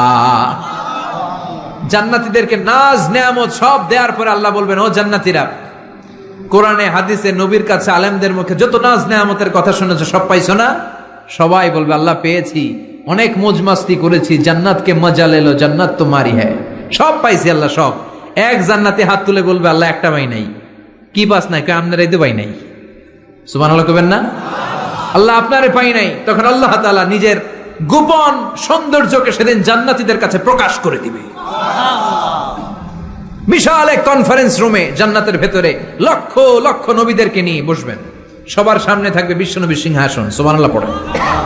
তারপরে অন্যান্য নবীরা, আল্লাহর ওলিরা, শাহিদরা, সালেহিনরা, মুমিন বান্দারা, আপনারা সবাই থাকবেন ওই দিন ইনশাআল্লাহ। কোন আল্লাহ তার নিজের সৌন্দর্য প্রকাশ করবেন জান্নাতীদের সামনে। লক্ষ লক্ষ কোটি কোটি জান্নাতীরা বসে থাকবে, আল্লাহ দেখাবেন ওনার সৌন্দর্য। 70,000 নূরের পর্দার কথা আমরা বলি, বর্ণনাটা দাঈফ, আসলে যে কত পর্দা আল্লাহই ভালো জানে। আমরা বলে থাকি 70,000। এই পর্দার অন্তরাল থেকে আল্লাহ তাআলা নূরের ঝলকানি একটু জান্নাতীদের দেখিয়ে দিবেন। উজুহু ইয়াউমা ইযিন নাযিরা ইলা রাব্বিহা নাযিরা, জান্নাতীরা পাগল হয়ে থাকবে আল্লাহর দেখার জন্য। আল্লাহ এক সেকেন্ডের ক্ষুদ্র ভাগ, এক মাইক্রোসেকেন্ড, এক মাইক্রোসেকেন্ডের 1000 ভাগ করলে এক ন্যানো সেকেন্ড, এক ন্যানো সেকেন্ডের জন্য আল্লাহ নূরের ঝলকটা জান্নাতীদের দেখিয়ে দিবেন। সুবহানাল্লাহ। এক সেকেন্ডেরও কম সময় দেখাবেন, দেখিয়েই নাই, কিন্তু এক সেকেন্ডের জন্য কি যে এক ঝলক দেখলো, জান্নাতীরা এরকম তাকায় থাকবে। এক তাকানোতে লক্ষ বছর, কোটি বছর চলে যাবে, সামনে কিন্তু আল্লাহর নূর নাই। ওই যে এক সেকেন্ড দেখাইছিল, পাগলের মতো তাকিয়েই থাকবে, লক্ষ কোটি বছর গুজরিয়ে যাবে। সুবহানাল্লাহ পড়েন। এজন্য সে আল্লাহ বললেন, কুল হুয়াল্লাহু আহাদ আল্লাহুস সামাদ লাম ইয়ালিদ ওয়া লাম ইউলাদ ওয়া লাম ইয়াকুল লাহু কুফুয়ান আহাদ। কুল হুয়াল্লাহু আহাদ, ও নবী আপনি বলেন, আমি এক, আমি অদ্বিতীয়, আমার শরীক নাই। আল্লাহ নামটা এত মজার নাম, দেখেন হাজার হাজার বছর ধরে এই মহাবিশ্বে যত আল্লাহর প্রিয় বান্দারা একটা নামের জিকির করে, নামটা কি? কি নাম? আল্লাহরে প্রাণ থেকে হৃদয় থেকে একটা ডাক দেন, চিল্লায় পড়েন আল্লাহ। হৃদয় থেকে আল্লাহরে ডাকেন, পড়েন ইয়া আল্লাহ। হাজার বছর ডাকলেও পুরান লাগবে না, পুরাতন মনে হয় না, প্রতিদিনই নিত্য নৈমিত্তিক নামটারে নতুন মনে হয়, ঠিক কিনা? এজন্য আল্লাহ বললেন হুয়াল আউয়ালু ওয়াল আখিরু ওয়াজ যাহিরু ওয়াল বাতিন ওয়া হুয়া বিকুল্লি শাইইন আলিম। প্রথমেও আমি, শেষেও আমি, গোপনেও আমি, প্রকাশ্যেও আমি, ঠিক কিনা? প্রথমে আল্লাহ আল্লাহ, শেষেও আল্লাহ আল্লাহ, আকাশে আল্লাহ আল্লাহ, জমিনে আল্লাহ আল্লাহ। পড়েন, প্রথমে আল্লাহ আল্লাহ, শেষেও আল্লাহ আল্লাহ, আকাশে আল্লাহ আল্লাহ, জমিনে আল্লাহ আল্লাহ। নিখিল জাহান গায়ে গুণগান তার নামে গায়, আমরাও গাহি তাআলা হামদে বারি তাআলা, হামদে বারি তাআলা, হামদে বারি তাআলা। সুবহানাল্লাহ পড়েন। তিনি প্রথম, তিনি শেষ, তিনি প্রকাশ্য, তিনি গোপন। এজন্য চাইতে হবে কার কাছে? ওনার নামটা কত সুন্দর দেখেন, আলিফ লাম লাম হা, আল্লাহ। এটার কোনো স্ত্রী বচন হয় না, এটার দ্বি বচন হয় না, এটার বহু বচন হয় না। ভগবানের ভগবতী আছে না নাই? ঈশ্বরের ঈশ্বরী, গডের গডেস। কিন্তু আল্লাহর নামের কোনো পরিবর্তন হয়? কি মজার নাম! বিপদে পড়লেই আমরা জপি। বিপদ যত বেশি হয় আল্লাহর নামের জিকির তত বেশি। আবার বিপদ যখন চলে যায় আল্লাহর নামের জিকিরও বন্ধ হয়ে যায়। এরকম ডাকাত আছে না নাই? ফাইদা রাকিবু ফিল ফুলকি দাআবুল্লাহ মুখলিসিনা লাহুদ্দিন ফালাম্মা নাজ্জাহুম ইলাল বাররি ইযা হুম ইউশরিকুন। আল্লাহ বলেন আমার কিছু বান্দা আছে যেগুলো বিপদে পড়লে আমার নামের জিকির করে, বিপদ চলে যায় আমি আল্লাহরে গালি মারে। এরকম ডাকাত আছে না নাই? ভূমিকম্প, আল্লাহ বাঁচাও, ভূমিকম্প নাই, দুম্বা চলে দম, আছে না নাই? তুফানের মধ্যে পড়লে বলে আল্লাহ আমারে বাঁচাও। বজ্রপাতের মাঝখানে পড়লে আল্লাহর ডাকে, আল্লাহ তুমি আমারে বাঁচাও। বজ্রপাত নাই, আল্লাহও নাই। এরকম ডাকাইত আছে না নাই? এটা হচ্ছে মুনাফিকদের কারবার। মুমিনরা সবসময় জিকির করে একজনের, তিনি কে? এজন্য সূরাতুল ইখলাসের প্রথম আয়াত থেকে শিক্ষা হচ্ছে কুল হুয়াল্লাহু আহাদ। হে নবী আপনি বলেন আল্লাহ একজন, আমরা একজনের কাছে চাবো। আমরা একজনের কাছে মনের জ্বালা যন্ত্রণা আকুতি চাহিদা সব পেশ করব। আমাদের মনের যা চায় সব দিলেও তার ঘাটতি হবে না। চিল্লা এখন ঠিক কিনা? এরপর আয়াতে আল্লাহ বললেন আল্লাহুস সামাদ, তিনি অমুখাপেক্ষী। গোটা বিশ্বের সবাই আল্লাহর কাছে ফরিয়াদ করে, আল্লাহ কারো কাছে ফরিয়াদ করে না, ঠিক কিনা? এরপরে আল্লাহ বললেন লাম ইয়ালিদ ওয়া লাম ইউলাদ, তিনি কাউরে জন্ম দেন নাই, জন্ম নেন নাই। সুবহানাল্লাহ পড়েন। ওয়া লাম ইয়াকুল লাহু কুফুয়ান আহাদ, তার মতো কেউ নাই। এটা আল্লাহর অস্তিত্বের ব্যাপারে একটা গুরুত্বপূর্ণ আকীদা। খেয়াল রাখবেন, আল্লাহর মতো কেউ হয় না, তিনি তার মতো। তিনি, অনেকে প্রশ্ন করে, কারণ হাদিসে পাওয়া যায় আল্লাহর হাত আছে, ইয়াদুল্লাহি ফাওকা আইদিহিম ইয়াদুল্লাহি ফাওকাল জামাআ, একসাথে যারা থাকে তাদের উপর আল্লাহর হাত থাকে। তার মানে আমার মতো হাত না, আল্লাহর রহমত থাকে, ঠিক কিনা? আল্লাহ আরশের উপর থাকেন, কেমনে থাকেন এটা আমরা জানি না। এজন্য ইমাম মালিক বলতেন আল ইস্তিওয়া মা'লুম, আল্লাহ যে আরশের উপর আছে এটা আমরা জানি। ওয়াল কাইফিয়াতু মাজহুল, কিন্তু কেমন ভাবে আছেন এটা আমাদের অজানা। ওয়াস সুআলু আনহু বিদআ, এই সম্পর্কে প্রশ্ন করা হচ্ছে বিদআত। এজন্য তাফাক্কুর ফি খালকিল্লাহ ওয়ালা তাফাক্কুর ফিল্লাহ, আল্লাহর সৃষ্টি নিয়ে গবেষণা করো, আল্লাহর নিয়ে গবেষণা করো না। আল্লাহর নিয়ে গবেষণা করতে গেলে তোমার মাথার তারগুলোকে ছিঁড়ে ফেলবে কে? ছিঁড়ে যাবে। তিনি হচ্ছেন আনলিমিটেড, অসীম। অসীমকে নিয়ে যদি সসীম গবেষণা করে ঝামেলা আছে না নাই? এজন্য আল্লাহর নিয়ে গবেষণা না করে আল্লাহর তৈরি করা পাহাড়ের দিকে তাকান, মরুভূমির দিকে তাকান, গাছপালার দিকে তাকান, সাগরের দিকে তাকান, ঝর্ণার দিকে তাকান। ঝর্ণা ঝর্ণা ঝর্ণা রে, বলনা বলনা বলনা রে, কার বিরহে পাগল পাড়া তুই, কার মিলনে ফুল ফসলে ভরা রে তোর দুকুল ভুই, কার মিলনে ফুল ফসলে ভরা রে তোর দুকুল ভুই। ঝর্ণা ঝর্ণা ঝর্ণা রে, বলনা বলনা বলনা রে, কার বিরহে পাগল পাড়া তুই। সুবহানাল্লাহ পড়েন। এজন্য আল্লাহর অস্তিত্ব নিয়ে গবেষণা করা যাবে, গবেষণা চলবে আল্লাহর সৃষ্টি নিয়ে। কি নিয়ে? আর সব সময় বিপদে আপদে তাওয়াক্কুল করবে একজনের উপর, তিনি কে? চাইবো কার কাছে? রাজি আছেন সবাই? আল্লাহ আমাদের সবাইকে কথাগুলো বুঝার ও আমল করার তৌফিক দান করুক। আমরা পড়ি আমিন। সুবহানাকাল্লাহুম্মা বিহামদিকা আশহাদু আল্লা ইলাহা ইল্লা আনতা আস্তাগফিরুকা ওয়া আতুবু ইলাইক।